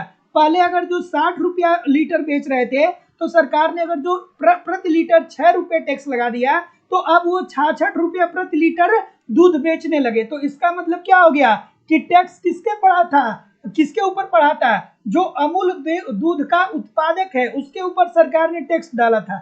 लेकिन अमूल दूध का जो उत्पादक है उसने किसके ऊपर टैक्स डाल दिया? वो क्रेता अर्थात उपभोक्ता के ऊपर टैक्स डाल दिया। तो उसने क्या कर दिया? कर को शिफ्ट कर दिया, अपने ऊपर से हटा करके कर को किसके ऊपर डाल दिया? क्रेता के ऊपर डाल दिया। और ये अप्रत्यक्ष कर के अंतर्गत देखने को मिलता है। तो ये दोनों बात ध्यान में रखिएगा। अगला, हाँ ठीक है, अगला प्रश्न ये रहा। हाँ ठीक है ठीक है ठीक है, चलिए चलिए चलिए शिवानी श्रीवास्तव जी, नैना यादव जी, संजय जी, मोहम्मद शाहिद नूरी जी, ललिता चौहान जी, बेटू जी, मालती सोलंकी जी, किरण जी, ठीक है, छोटे लाल गौतम जी, बिल्कुल ठीक है, वृष्टि शर्मा जी, सदानंद मिश्रा जी, सुरेश कुमार जी, शशि जी, सुमन शर्मा जी, बिल्कुल ठीक है, अक्षय गौरी जी, ठीक है, रीना मिश्रा जी, चंद्रजीत यादव जी, मीनू यादव जी, अर्चना कुमारी जी, मालती जी, सभी लोगों से निवेदन है कि वीडियो को लाइक और शेयर जरूर कर दिया करिए। कुशाग्रा मिश्रा जी, चलिए, तो जैसा कि मैं देख पा रहा हूं ए बोल रहे हैं, बी बोल रहे हैं, और कोई सर? सभी लोग ये बोल रहे हैं, ठीक है। तो जितने लोग भी भारत में मॉडिफाइड वैल्यू एडेड टैक्स की बात करें तो इसकी जो शुरुआत की गई थी 1986 में की गई थी। तो जितने लोग भी ए बोल रहे हैं सभी लोग का उत्तर यहाँ पे बिल्कुल ठीक हो जाएगा। ये तो बच्चों वाली बात है, एक बार नहीं बहुत बार मैंने आपको बताया था। अगला, कि निम्नलिखित एक इसी से संबंधित एक और प्रश्न बताइएगा कि भारत में सेवा कर की शुरुआत सर्वप्रथम किस राज्य में हुई थी? ठीक है, सेवा कर की शुरुआत किस राज्य में सर्वप्रथम हुई थी? सभी लोग कमेंट करके बताइएगा। चलिए क्या उत्तर आ रहा है भाई? कि निम्नलिखित वर्गीकरण में मनोरंजन कर का संबंध है। मनोरंजन कर का संबंध किससे है सर? मनोरंजन कर। अब आप कहेंगे सर जी कि मनोरंजन कर हमको समझ में नहीं आता है, तो मनोरंजन कर अगर जो आप पिक्चर देखने जाते हैं, गए होंगे कभी न कभी, कुछ रेगुलर जाते होंगे, कुछ कभी कभी जाते होंगे, है ना। कुछ ऐसे होंगे जो रेगुलर जाते होंगे, वो देखते हैं कि पिक्चर कब रिलीज हो रहा है। कुछ ऐसे होते हैं जो कभी कभार जाते हैं, ठीक है। तो जब आप पिक्चर देखने जाते हैं तो आप टिकट खरीदते हैं। तो जब आप टिकट खरीदते हैं तो उस पर आप टैक्स देते हैं, ठीक है। वो आपको पता चलता नहीं है, जहाँ से टिकट खरीदते हैं उसी को आप टैक्स दे देते हैं, फिर वहाँ से वो क्या चला जाता है? राज्य सरकार के फंड में चला जाता है। कभी सर्कस देखने गए होंगे, तो जिंदगी में कभी सर्कस देखने गए होंगे, नहीं इस समय तो बचपन में गए होंगे। तो सर्कस देखने जब आप जाते हैं तो वहाँ पे भी जो आप टिकट खरीदते हैं उस टिकट पे आपको टैक्स देना होता है, ठीक है। इसीलिए क्या होता है कि सर्कस देखने का भी 200-200 रुपये का टिकट लग जाता है ना। पिक्चर देखने का 500-500 रुपये का टिकट लग जाता है, लगता है कि नहीं लगता है। तो ये सब क्या है? मनोरंजन कर का उदाहरण है। और ये राजस्व, ये राज्य सरकार के अप्रत्यक्ष आयकर का स्रोत है। तो जितने लोग भी डी बोल रहे हैं, सभी लोग का उत्तर ठीक हो जाएगा कि राज्य सरकार का अप्रत्यक्ष आय स्रोत। अगला, कि मांग की लोच अधिक होने पे करापात किस पे अधिक होगा? खूबसूरत सा प्रश्न है। मांग की लोच अधिक होने पे मतलब मांग में परिवर्तन किया जा सकता है। अब मांग में कौन परिवर्तन किया है करेगा? जो मांग करता है वही तो करेगा ना। मांग कौन करता है? उपभोक्ता करता है ना मांग। और पूर्ति कौन करता है? उत्पादक करता है, ठीक है। तो जब मांग की बात करें तो इसका मतलब कि ये उपभोक्ता अर्थात क्रेता की बात कर रहा है, ठीक है। अब बात को ध्यान से समझिएगा कि यहाँ पे क्या कहा जा रहा है। बी बोल रहे हैं सभी लोग। तो मांग की लोच अधिक होने पे, मांग की लोच अधिक होने का मतलब क्या है कि जैसे उदाहरण के तौर पे मान लीजिए कि कोई वस्तु 10 रुपए की यहाँ पे भी बिक रही है, जैसे चाय हो गया 10 रुपए की बिक रही है और कॉफी भी 10 रुपए की बिक रही है, ठीक है। कॉफी भी 10 रुपए की बिक रही है, लेकिन अब चाय की कीमतों में वृद्धि हो जा रही है, चाय की कीमत बढ़ करके 15 रुपये हो जा रही है। तो अब जो उपभोक्ता होंगे वो कहेंगे क्या चाय पीना है यार, चाय छोड़ते हैं, चाय 15 रुपये का मिलता है, चलते हैं कॉफी पीते हैं, ठीक है। तो अब वो क्या करेगा कि कॉफी की मांग को बढ़ा देगा और चाय की मांग को कम कर देगा। चाय की मांग को क्या कर देगा? कम कर देगा और कॉफी की मांग को बढ़ा देगा। अब इस चक्कर में ये जो विक्रेता है जो चाय बेच रहा है वो कभी भी नहीं चाहेगा कि हम चाय की कीमतों को बढ़ाएं। तो ऐसी स्थिति में अगर जो इसके ऊपर टैक्स भी गवर्नमेंट लगाती है तो पूरा का पूरा टैक्स ये खुद ही वहन कर लेगा, क्योंकि अगर जो ये अपने वस्तु की कीमतों में वृद्धि करेगा तो इसकी वस्तुओं की मांग में कमी आ जाएगी और इसको नुकसान होगा। तो अगर जो मांग की लोच अधिक है अर्थात एक उपभोक्ता वस्तुओं की मांग में परिवर्तन कर सकता है तो सारा का सारा भार किसके ऊपर जाएगा?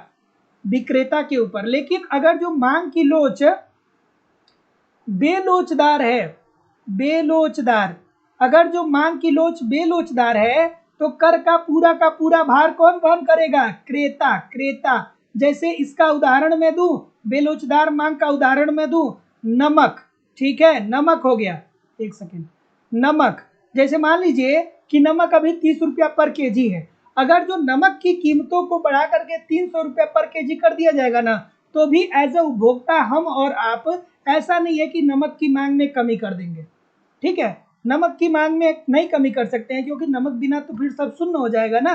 तो जितने लोग भी बी बोल रहे हैं बिल्कुल ठीक बोल रहे हैं। अगला, कि प्रतिगामी करारोपण कार्य करने की क्षमता पर क्या प्रभाव डालता है? प्रतिगामी करारोपण, प्रतिगामी करारोपण, सभी लोग लाइक कर दीजिए यार, इतने सारे लोग क्लास देख रहे हैं फिर भी लाइक और शेयर की संख्या बहुत कम है। चलिए वीडियो को सभी लोग लाइक और शेयर जरूर कर दिया करिए। अब देखिए जो लोग एप्लीकेशन पे पढ़ रहे हैं ना, अब जब भी जो कॉन्सेप्ट मैं एप्लीकेशन पे पढ़ा चुका हूं उससे संबंधित प्रश्न जब आएगा तो आपसे मैं गलती की उम्मीद नहीं करता, क्योंकि यहाँ पे बहुत सारे लोग अभी भी क्लास में जुड़े हैं जो लोग एप्लीकेशन पे पढ़े, और आप एप्लीकेशन पे पढ़े तो आप जानते होंगे कि कितनी ठीक तरीके से सिंपल सटीक और साधारण भाषा में सारी चीज़ों को मैं एक एक बार रिवाइज करा करके 2-2 बार 3-3 बार, जब तक सभी स्टूडेंट क्या हो जाते हैं, जब तक सभी स्टूडेंट को मैक्सिमम सेटिस्फेक्शन नहीं मिल जाता है तब तक मैं हर चीज को आसान भाषा में वहां पे क्लैरिफाई करता हूँ। तो जो लोग एप्लीकेशन पे पढ़ रहे हैं उनसे मैं गलती की उम्मीद नहीं करता, ठीक है। एक बात, एक लाइन की बात सुन लीजिएगा कि आपसे मैं गलती की उम्मीद नहीं कर रहा हूँ। आप याद करेंगे तो मैंने आपको करारोपण के 4 प्रकार बताए थे, प्रतिगामी, प्रगतिशील, अनुपातिक और अधोगामी, ठीक है। तो प्रगतिशील कर क्या होता है? तो प्रगतिशील कर ये होता है कि जिस अनुपात में आपकी आय बढ़ रही है उसी अनुपात में आपकी कर की दर भी बढ़ रही है, ठीक है। कर की दर भी बढ़ रहा है।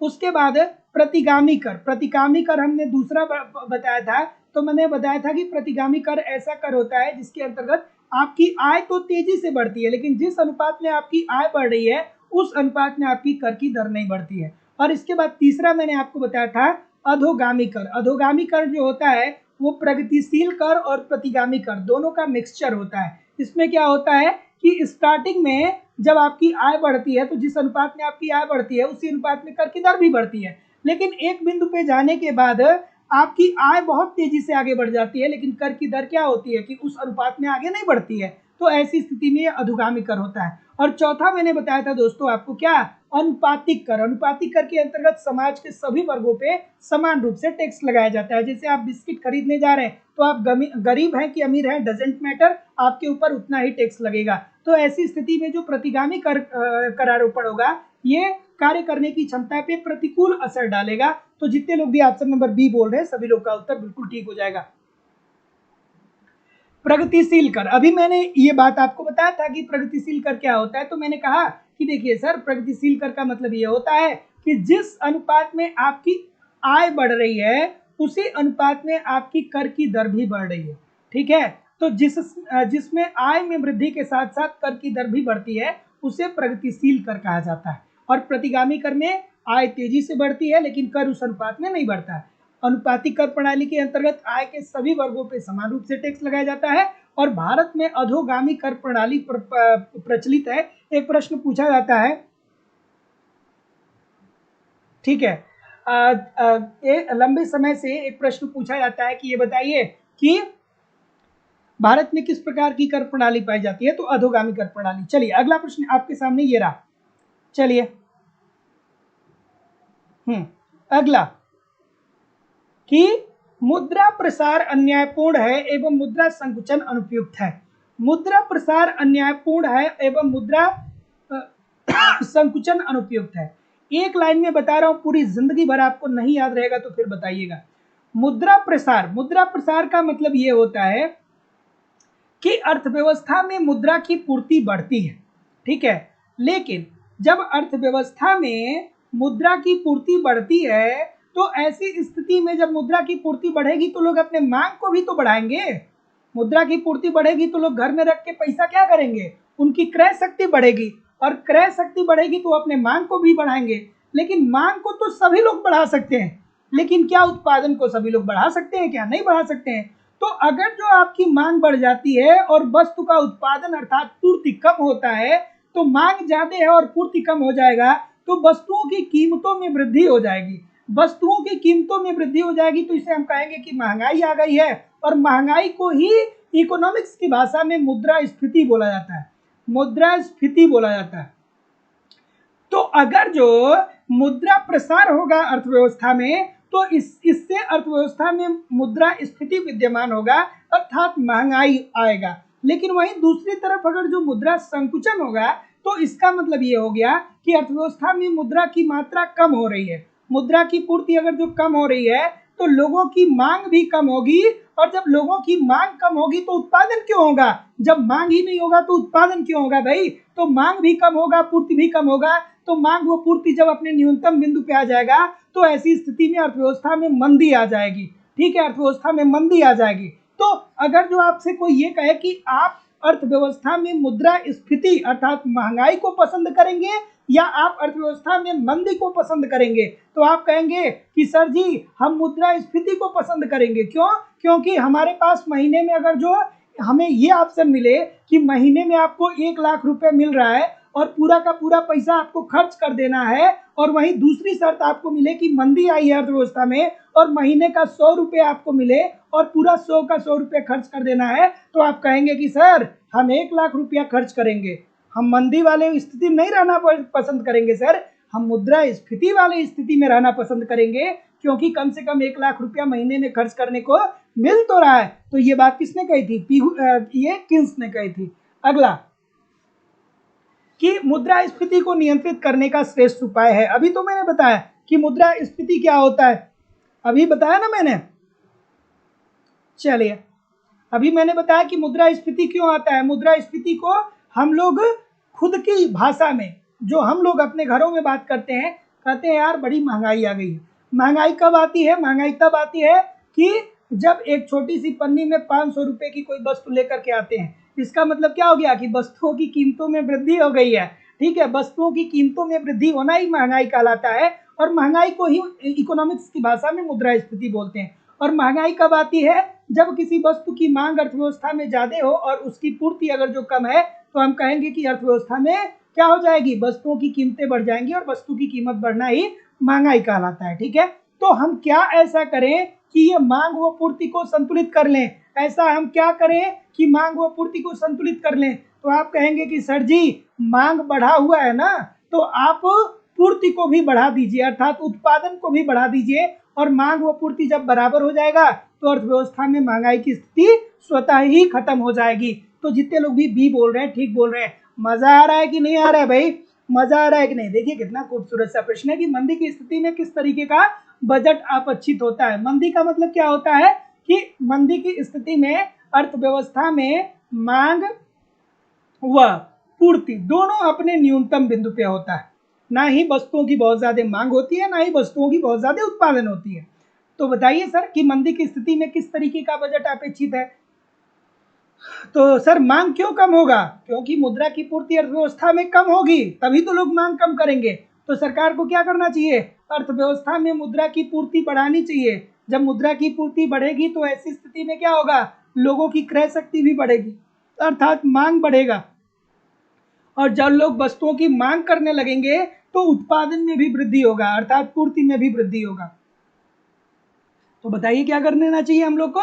घाटे का बजट बनाना चाहिए। बिल्कुल ठीक है, घाटे का बजट। घाटे का बजट क्या बताता है? घाटे का ये बजट बताता है कि सरकार की आय जितनी है उससे ज्यादा सरकार अर्थव्यवस्था में व्यय करे, अर्थात सरकार अपनी आय से ज्यादा व्यय अर्थव्यवस्था में करे। तो ऐसी स्थिति में अर्थव्यवस्था में क्या होगा कि अर्थव्यवस्था में मुद्रा की पूर्ति बढ़ेगी। मुद्रा की पूर्ति बढ़ेगी तो मांग व पूर्ति दोनों सुचारू रूप से आगे बढ़ेगी, और जब मांग व पूर्ति दोनों सुचारू रूप से आगे बढ़ेगी तो ऐसी स्थिति में क्या होगा? देश आर्थिक विकास के पथ पे अग्रसर हो जाएगा, क्योंकि मांग व पूर्ति क्रियाशील हो जाएगा। अगला प्रश्न आपके सामने ये रहा कि जब मुद्रा के मूल्य में स्वतः ही बाजार के प्रवाहों द्वारा गिरावट आती है तो उसे क्या बोलते हैं? बताइए भाई, बताइए। बिल्कुल ठीक है कि जब मुद्रा के मूल्य में स्वतः ही बाजारों के प्रवाहों द्वारा गिरावट आती है तो उसे क्या बोलते हैं? ऑप्शन नंबर, ठीक है, ऑप्शन नंबर ए बोल रहे हैं। चलिए ठीक है, तो जितने लोग भी ए बोल रहे हैं कि औस्फीति आती है, औस्फीति आती है, तो जब मुद्रा के मूल्य में स्वतः ही बाजार के प्रवाहों द्वारा गिरावट आती है तो उसे हम क्या बोलते हैं? औस्फीति बोलते हैं। तो जितने लोग भी ऑप्शन नंबर क्या बोल रहे हैं? ए बोल रहे हैं, सभी लोग का उत्तर यहाँ पे बिल्कुल ठीक हो जाएगा। ऐसी स्थिति में क्या होता है कि वस्तुओं और सेवाओं की कीमतों में क्या आने लगती है? कमी आने लगती है। वस्तुओं और सेवाओं में की कीमतों में कमी आने लगती है। और ऐसा क्यों होता है? ऐसा इसलिए होता है क्योंकि अर्थव्यवस्था में मुद्रा की पूर्ति कम हो जाती है। मुद्रा की पूर्ति कौन कौन कम कर सकता है भैया? सरकार भी कर सकती है या आरबीआई कर सकता है। कैसे कैसे कर सकता है भैया? परिणात्मक और चयनात्मक साख नियंत्रण की दो विधियां, जिसके अंतर्गत बैंक दर, नगद आरक्षित अनुपात, वैधानिक तरलता अनुपात, repo rate, reverse repo rate, और उसके बाद दोस्तों परिणात्मक के अंतर्गत ये हो गया। और गुणात्मक के अंतर्गत क्या आता है कि नैतिक दबाव, साख मापदंड। तो जितने लोग भी ऑप्शन नंबर ए बोल रहे हैं बिल्कुल ठीक बोल रहे हैं। अगला कि यदि अर्थव्यवस्था में पूर्ण रोजगार की स्थिति में कार्यरत हो तो निम्नलिखित में से कौन सा कारण मुद्रास्फीति को जन्म देगा? अब देखिए, आप इकोनॉमिक्स तो बहुत पढ़ते हैं और इकोनॉमिक्स में बहुत बार पढ़ते हैं कि पूर्ण रोजगार की स्थिति विद्यमान है। लेकिन पूर्ण रोजगार होता क्या है भाई? पूर्ण रोजगार क्या होता है? मैं एक लाइन में बताऊंगा, पूरी जिंदगी भर आपको याद रहेगा। चलिए बताइए, पूर्ण रोजगार क्या होता है? तो पूर्ण रोजगार का मतलब ये होता है कि हमारे अर्थव्यवस्था में जो प्राकृतिक और भौतिक संसाधन है, जैसे प्राकृतिक संसाधन क्या हो गया कि हमारे अर्थव्यवस्था में लोहा पाया जाता है, हमारे अर्थव्यवस्था में कोयला पाया जाता है, हमारे अर्थव्यवस्था में अभ्रक पाया जाता है, हमारे अर्थव्यवस्था में टीन पाया जाता है। तो ये सब प्रकृति के द्वारा हमें दिया गया है ना, तो ये हमारे प्राकृतिक संसाधन हो गए। और भौतिक संसाधन मतलब श्रम, हम लोग हो गए श्रम जो दे रहे हैं। तो अगर जो किसी अर्थव्यवस्था में प्राकृतिक और भौतिक संसाधनों का प्रयोग करके उत्पादन की मात्रा को अपने उच्चतम बिंदु पर ले जाया जाता है, तो उसे ही पूर्ण रोजगार की अवस्था कहते हैं। अर्थात एक बार अगर जो अर्थव्यवस्था में पूर्ण रोजगार की स्थिति विद्यमान हो जाती है, तो अब पूर्ति अर्थात उत्पादन में वृद्धि करना क्या होता है? मुश्किल होता है। अब उत्पादन में वृद्धि नहीं किया जा सकता है। तो चलिए बताइए, तो क्या उत्तर आ रहा है सर? ठीक है, तो जितने लोग भी क्या बोल रहे हैं? डी बोल रहे हैं। देखिए, यदि अर्थव्यवस्था पूर्ण रोजगार की स्थिति में कार्यरत हो तो निम्नलिखित में से कौन सा कारण मुद्रास्फीति को जन्म देगा? तो अप्रत्यक्ष करों में कमी। अगर जो अप्रत्यक्ष करों में कमी आ जाएगा, तो जो लोग अपना पैसा टैक्स के रूप में दे रहे थे, अब वो टैक्स के रूप में नहीं देंगे, उसका कुछ भाग अपने पास रखेंगे। और जब अपने पास रखेंगे तो जाहिर सी बात है कि उनके पास मुद्रा की पूर्ति बढ़ेगी। जब मुद्रा की पूर्ति बढ़ेगी तो उनकी क्रय शक्ति बढ़ेगी। उनकी अगर जो क्रय शक्ति बढ़ेगी तो क्या होगा? जाहिर सी बात है कि उनकी मांग में क्या आ जाएगी? वृद्धि आएगी। और जब मांग में वृद्धि होगी और मांग के अनुसार अगर जो पूर्ति नहीं बढ़ेगा अर्थात उत्पादन नहीं बढ़ेगा, तो वस्तुओं की कीमतों में वृद्धि हो जाएगी। और वस्तुओं की कीमतों में वृद्धि होना ही क्या कहलाता है? मुद्रास्फीति कहलाता है। तो जितने लोग भी डी बोल रहे हैं सभी लोग का उत्तर बिल्कुल ठीक हो जाएगा। स्फीतिक अंतराल की अवधारणा किसने दिया था? चलिए, ये बच्चों वाली बात है। तो देखिए दोस्तों, स्फीति अंतराल की अवधारणा सबको पता होगा कि किन्स ने दिया था, और उनकी भी एक यही मान्यता थी। उन्होंने कहा कि जैसे कि जो क्लासिकल अर्थशास्त्री थे उन्होंने पूर्ण रोजगार की बात की थी, लेकिन जब किन्स साहब आते हैं ना तो कहते हैं कि देखिए, जब एक अवस्था पे अगर जो इस बिंदु पे आप पूर्ण रोजगार प्राप्त कर ले रहे हैं अर्थात अपने प्राकृतिक और भौतिक संसाधनों का प्रयोग करके उत्पादन को अधिकतम कर ले रहे हैं, तो अब इस पूर्ण रोजगार से ऊपर आप उत्पादन को नहीं बढ़ा सकते हैं, क्योंकि उत्पादन ऑलरेडी आपका मैक्सिमम हो चुका है। लेकिन यही दूसरी तरफ क्या होता है कि जनसंख्या बढ़ती है। तो जब जनसंख्या बढ़ेगी, जनसंख्या में अब जनसंख्या तो कोई कंट्रोल कर नहीं पाएगा, तो जनसंख्या बढ़ेगी तो जाहिर सी बात है कि जनसंख्या बढ़ने पे क्या होगा? मांग भी बढ़ेगा। और मांग बढ़ेगा, और चूंकि अर्थव्यवस्था में पूर्ण रोजगार ऑलरेडी प्राप्त हो चुका है अर्थात उत्पादकता का स्तर ऑलरेडी ऊंचा हो चुका है, अब उत्पादन को और नहीं बढ़ाया जा सकता है। तो अगर जो मांग बढ़ी हुई है और पूर्ति में कमी आ जाती है, तो ऐसी स्थिति में क्या होगा? यही मांग यही जो बिंदु यहाँ से यहाँ तक का होता है, वही स्फीतिक अंतराल की अवधारणा को दर्शाता है। तो जितने लोग भी डी बोल रहे हैं बिल्कुल ठीक बोल रहे हैं। अगला, कि फिलिप्स वक्र के अनुसार बेरोजगारी रोजगार की प्राकृतिक दौर पे लौट आएगी जब? कब लौट आएगी भाई? और क्लास 7:10 पे ईच एंड एवरी डे होती है। संडे को बस एक क्लास आप लोगों की नहीं होती है, अदरवाइज रोज क्लास होती है। केवल संडे को क्लास नहीं होती है, अदरवाइज रोज क्लास होती है। और जो लोग भी एप्लीकेशन पे कॉन्सेप्ट की क्लास पढ़ना चाहते हैं वो एडमिशन यथाशीघ्र ले लीजिए, क्योंकि अभी सारे नए बैच ही स्टार्ट हुए हैं। ठीक है, कंप्लीट आपको वहाँ पे आपके सिलेबस के अनुसार कोर्स पढ़ाया जाएगा, कंप्लीट आपको नोट्स दिया जाएगा, टेस्ट सीरीज, प्रीवियस ईयर की क्वेश्चन पेपर और करंट सब कुछ प्रोवाइड किया जाएगा लाइफ टाइम की वैलिडिटी के साथ। बस आप एप्लीकेशन पे उसे ठीक तरीके से फॉलो करते रहेंगे, मैं निश्चित तौर पे कह सकता हूँ कि आपको कहीं कोई समस्या नहीं होने वाली है, क्योंकि इतने माध्यमों से आप इकोनॉमिक्स पढ़ेंगे तो कहाँ से प्रश्न बनेगा। यही 10 से 12 यूनिट है, यही 10 से 12 यूनिट से सारी चीज़ें पूछी जाती हैं। तो देखिए, जो लोग भी एडमिशन लेना चाहते हैं, नीचे नंबर आ रहा है, इस पर आप कॉल कर सकते हैं या व्हाट्सएप मैसेज कर सकते हैं। चलिए बताइए, तो जितने लोग भी ऑप्शन नंबर डी बोल रहे हैं सर, सभी लोग का उत्तर ठीक होगा कि फिलिप्स वक्र के अनुसार बेरोजगारी की प्राकृतिक दर पर लौट आएगी। कब लौट आएगी? जब स्फीति मौद्रिक मजदूरी में बढ़ोतरी से अधिक हो। अब ऐसे ही प्रश्नों के लिए दोस्तों आपको कॉन्सेप्ट पढ़ने की जरूरत पड़ेगी, ऐसे ही प्रश्नों में आपको कॉन्सेप्ट पढ़ने की जरूरत होगी, क्योंकि अब 1-2 लाइन में इसको डिस्क्राइब करना बहुत मुश्किल है। अगला प्रश्न ये रहा कि जनांकिकीय लाभांश की परिघटना निम्नलिखित में से किससे संबंधित है? जनांकिकीय लाभांश, अभी हम कह रहे थे ना कि भारत और चीन दोनों देश की जनसंख्या बहुत तेजी से आगे बढ़ रहा है, लेकिन चीन के लिए एक बुरी बात यह है कि उनकी कार्यशील जनसंख्या बहुत कम है। और भारत के लिए एक अच्छी बात यह है कि भारत की कार्यशील जनसंख्या बहुत ज्यादा है। ठीक है, कुल जनसंख्या का लगभग 80% लोग कार्यशील जनसंख्या के भाग हैं। तो जैसे देखिए जनसंख्या पिरामिड आप पढ़ते हैं ना, जनसंख्या पिरामिड पढ़ गए कि पढ़ते हैं कि भूल गए? जनसंख्या पिरामिड किसने दिया था, कमेंट करके बताइए। चलिए थोड़ा बताइए तो भाई, देखा जाए आपकी मेमोरी कितनी अच्छी है। जनसंख्या पिरामिड याद है कि भूल गए, किसने दिया था? तो जनसंख्या पिरामिड के अंतर्गत क्या होता है कि 3 अवस्थाएं देखने को मिलती है। तो जो पहला स्टेज होता है, इसमें बच्चे होते हैं जो 0 से लेकर के 14 वर्ष के उम्र के बीच में आते हैं। अर्थात 14 वर्ष के नीचे का कोई भी बालक है तो आप उसे किसी भी प्रकार के कार्य में संलिप्त नहीं कर सकते। अगर जो कोई व्यक्ति उसे कल कारखानों में लगा दिया है या जोखिम भरे कार्यों में लगा दिया है तो हम कहेंगे कि वो क्या कर रहा है, एक क्राइम कर रहा है ना, वो क्राइम कर रहा है। अगर जो 14 वर्ष से नीचे कोई बच्चा है और उसको जोखिम भरे कार्यों में लगाया गया है तो वो क्या कर रहा है, एक तरीके से वो संविधान के अनुसार नहीं चल रहा है। तो 14 वर्ष से नीचे के जो बच्चे होते हैं उन्हें कार्यशील जनसंख्या का उदाहरण, कार्यशील जनसंख्या के अंतर्गत हम लोग नहीं लेते हैं। उसके बाद दूसरी अवस्था जो आती है यही कार्यशील अवस्था, कार्यशील अवस्था यही क्या होती है, यही होती है दोस्तों कार्यशील अवस्था। ठीक है, और इसमें क्या होता है कि इसमें 15 साल से लेकर के 64 साल के लोग आते हैं, 15 से 64 वर्ष के लोग आते हैं। ठीक है, और उसके बाद ऊपर जो होते हैं वो 64 वर्ष से ऊपर के होते हैं। और यही जो 15 से 64 आयु वर्ग के लोग होते हैं वो क्या करते हैं, वो हर प्रकार की कार्य करने में सक्षम होते हैं। तो कार्यशील आयु की जनसंख्या के हिस्से में वृद्धि। तो जितने लोग भी ऑप्शन नंबर डी बोल रहे हैं ठीक बोल रहे हैं। अगला कि निम्नलिखित कथनों पर विचार करिए और विचार करके बताइए कि भारत में मौद्रिक नीति के उद्देश्य कौन कौन से हैं।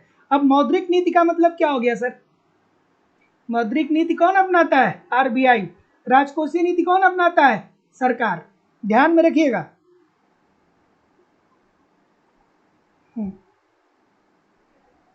चलिए ठीक है, अगला हाँ थॉमसन ने दिया था। क्या उत्तर आ रहा है कि भारत की मौद्रिक नीति, क्या बोल रहे हैं सर? सी बोल रहे हैं। आरबीआई क्या क्या करता है भैया? तो आप कहेंगे कि सर जी मुद्रा का नियंत्रित विस्तार करता है।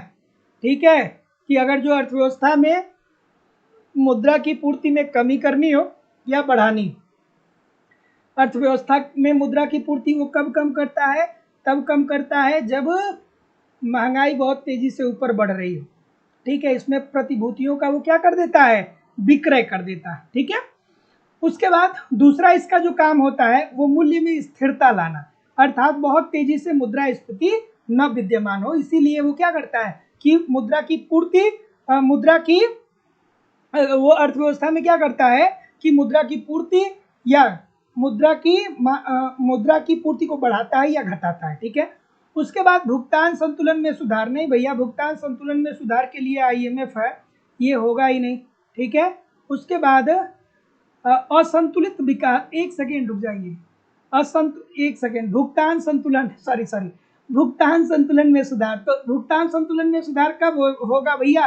भुगतान संतुलन क्या होता है या भुगतान शेष क्या होता है? तो किसी एक वित्तीय वर्ष में विश्व के सभी देशों के साथ जो लेन देन होता है उसी का वित्तीय विवरण होता है। तो भुगतान संतुलन में सुधार। और असंतुलित विकास की ये बात नहीं करते हैं, असंतुलित विकास की बात कौन करता है? हर्षमैन साहब करते हैं। ठीक है, तो जितने लोग भी ऑप्शन नंबर सी बोल रहे हैं 1 2 3 सभी लोग का उत्तर यहाँ पे बिल्कुल ठीक हो जाएगा।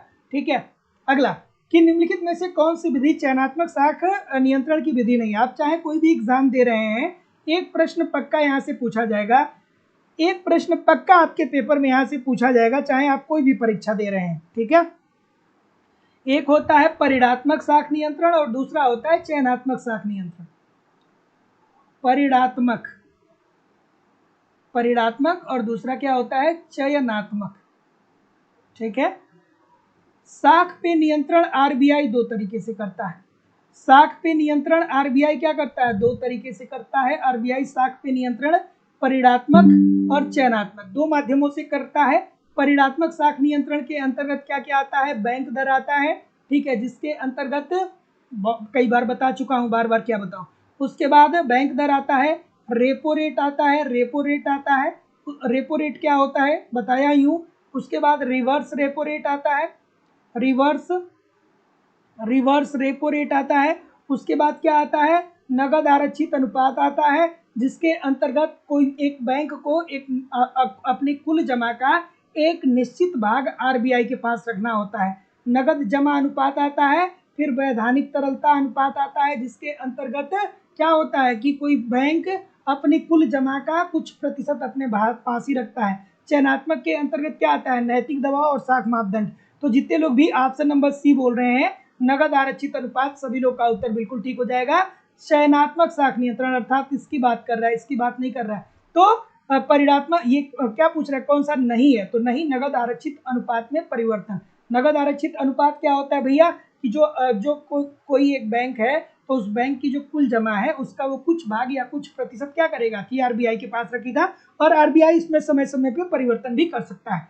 चलिए कमेंट करके बताइए कितने प्रतिशत प्रश्न आपके सही हुए। और आप लोगों की इकोनॉमिक्स की दूसरी क्लास लाइव स्टडी इलाहाबाद के मोबाइल एप्लीकेशन पे हो रही है, जहाँ पे इकोनॉमिक्स के अलग अलग बैच चलाए जा रहे हैं। उत्तर प्रदेश टीजीटी पीजीटी का अलग बैच है, बिहार टीजीटी पीजीटी का अलग बैच है, यूजीसी नेट का अलग बैच है, Jharkhand TGT PGT Jharkhand jet का अलग बैच है, मध्य प्रदेश स्टेट का अलग बैच है, Uttarakhand lecturer, Uttarakhand LT grade GIC lecturer, assistant professor, सबका अलग अलग बैच है। और सभी बैचेस में आपको आपके सिलेबस के अनुसार इकोनॉमिक्स के आपको आपके सिलेबस के अनुसार एक रणनीति के मुताबिक इकोनॉमिक्स के सभी कंटेंट प्रोवाइड किए जा रहे हैं, जहां पे आपको आपके सिलेबस के अनुसार इकोनॉमिक्स के कंप्लीट कॉन्सेप्ट अर्थात थियरी की क्लास पढ़ाई जा रही है। इसकी लाइव क्लास होती है, इनकेस लाइव क्लास में आप नहीं जुड़ पाएंगे तो बाद में आपको रिकॉर्डेड क्लास भी मिल जाएगा। सिंपल सटीक साधारण भाषा में कंप्लीट आपको यहाँ पे आपका कोर्स पढ़ाया जा रहा है, साथ ही साथ कंप्लीट आपको इकोनॉमिक्स के नोट्स भी यहाँ पे दिए जा रहे हैं, ताकि आप एक तरफ कॉन्सेप्ट को पढ़ते रहिए, दूसरी तरफ नोट्स के माध्यम से रिवीजन करते रहिए।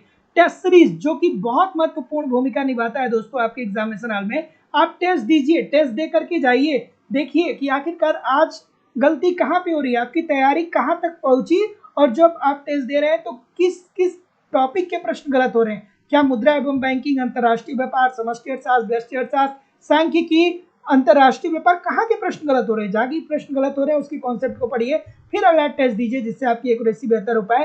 साथ ही साथ प्रीवियस ईयर के क्वेश्चन पेपर भी दिए जा रहे हैं, ताकि आपको ये बात समझ में आए कि किस लेवल की तैयारी आपको करनी है। और डायरेक्टली इनडायरेक्टली बहुत सारे क्वेश्चन पूछा जाता है प्रीवियस ईयर से, और करंट की भी क्लासेस मेरे द्वारा आपको करवाई जाती है। सब कुछ कवर कराना हमारी जिम्मेदारी है, बस आप ईमानदारी से एप्लीकेशन पे पढ़ते रहिए और यूट्यूब पे प्रैक्टिस करते रहिए। और सबसे बड़ी बात तो ये है कि कोर्स की वैलिडिटी लाइफ टाइम है, इतने से एक बार कोर्स को परचेज करते हैं तो वर्तमान परीक्षा में तो आप पढ़ेंगे ही पढ़ेंगे, साथ ही साथ इन फ्यूचर में जब भी कोई नई वैकेंसी आती है और उसके लिए जब भी कोई नया बैच प्रारंभ होगा, आपको ऑटोमेटिक नए बैच में ऐड कर दिया जाएगा, आपको अलग से फीस पेमेंट करने की जरूरत नहीं होगी। एडमिशन फीस केवल और केवल 2000 रुपये है। तो सिंपली एडमिशन लेने के लिए आपको अपनी फीस इस नंबर पे पेमेंट करनी होगी, गूगल पे, फोन पे या पेटीएम के माध्यम से अपनी फीस आप पेमेंट करेंगे इस नंबर पे, और इसका स्क्रीनशॉट आपको इसी व्हाट्सएप नंबर पे सेंड करना होगा। किसी भी इंक्वायरी के लिए इस नंबर पे कॉल या व्हाट्सएप मैसेज कर सकते हैं। आप डिस्क्रिप्शन बॉक्स में जा सकते हैं, डिस्क्रिप्शन बॉक्स में एप्लीकेशन का लिंक दिया गया है, एप्लीकेशन को डाउनलोड करके डायरेक्ट भी कोर्स को परचेज कर सकते हैं। So thank you very much everybody, मिलते हैं हम लोग नेक्स्ट क्लास में। तब तक के लिए आप पढ़ते रहिए, आगे बढ़ते रहिए दोस्तों। नमस्कार, धन्यवाद।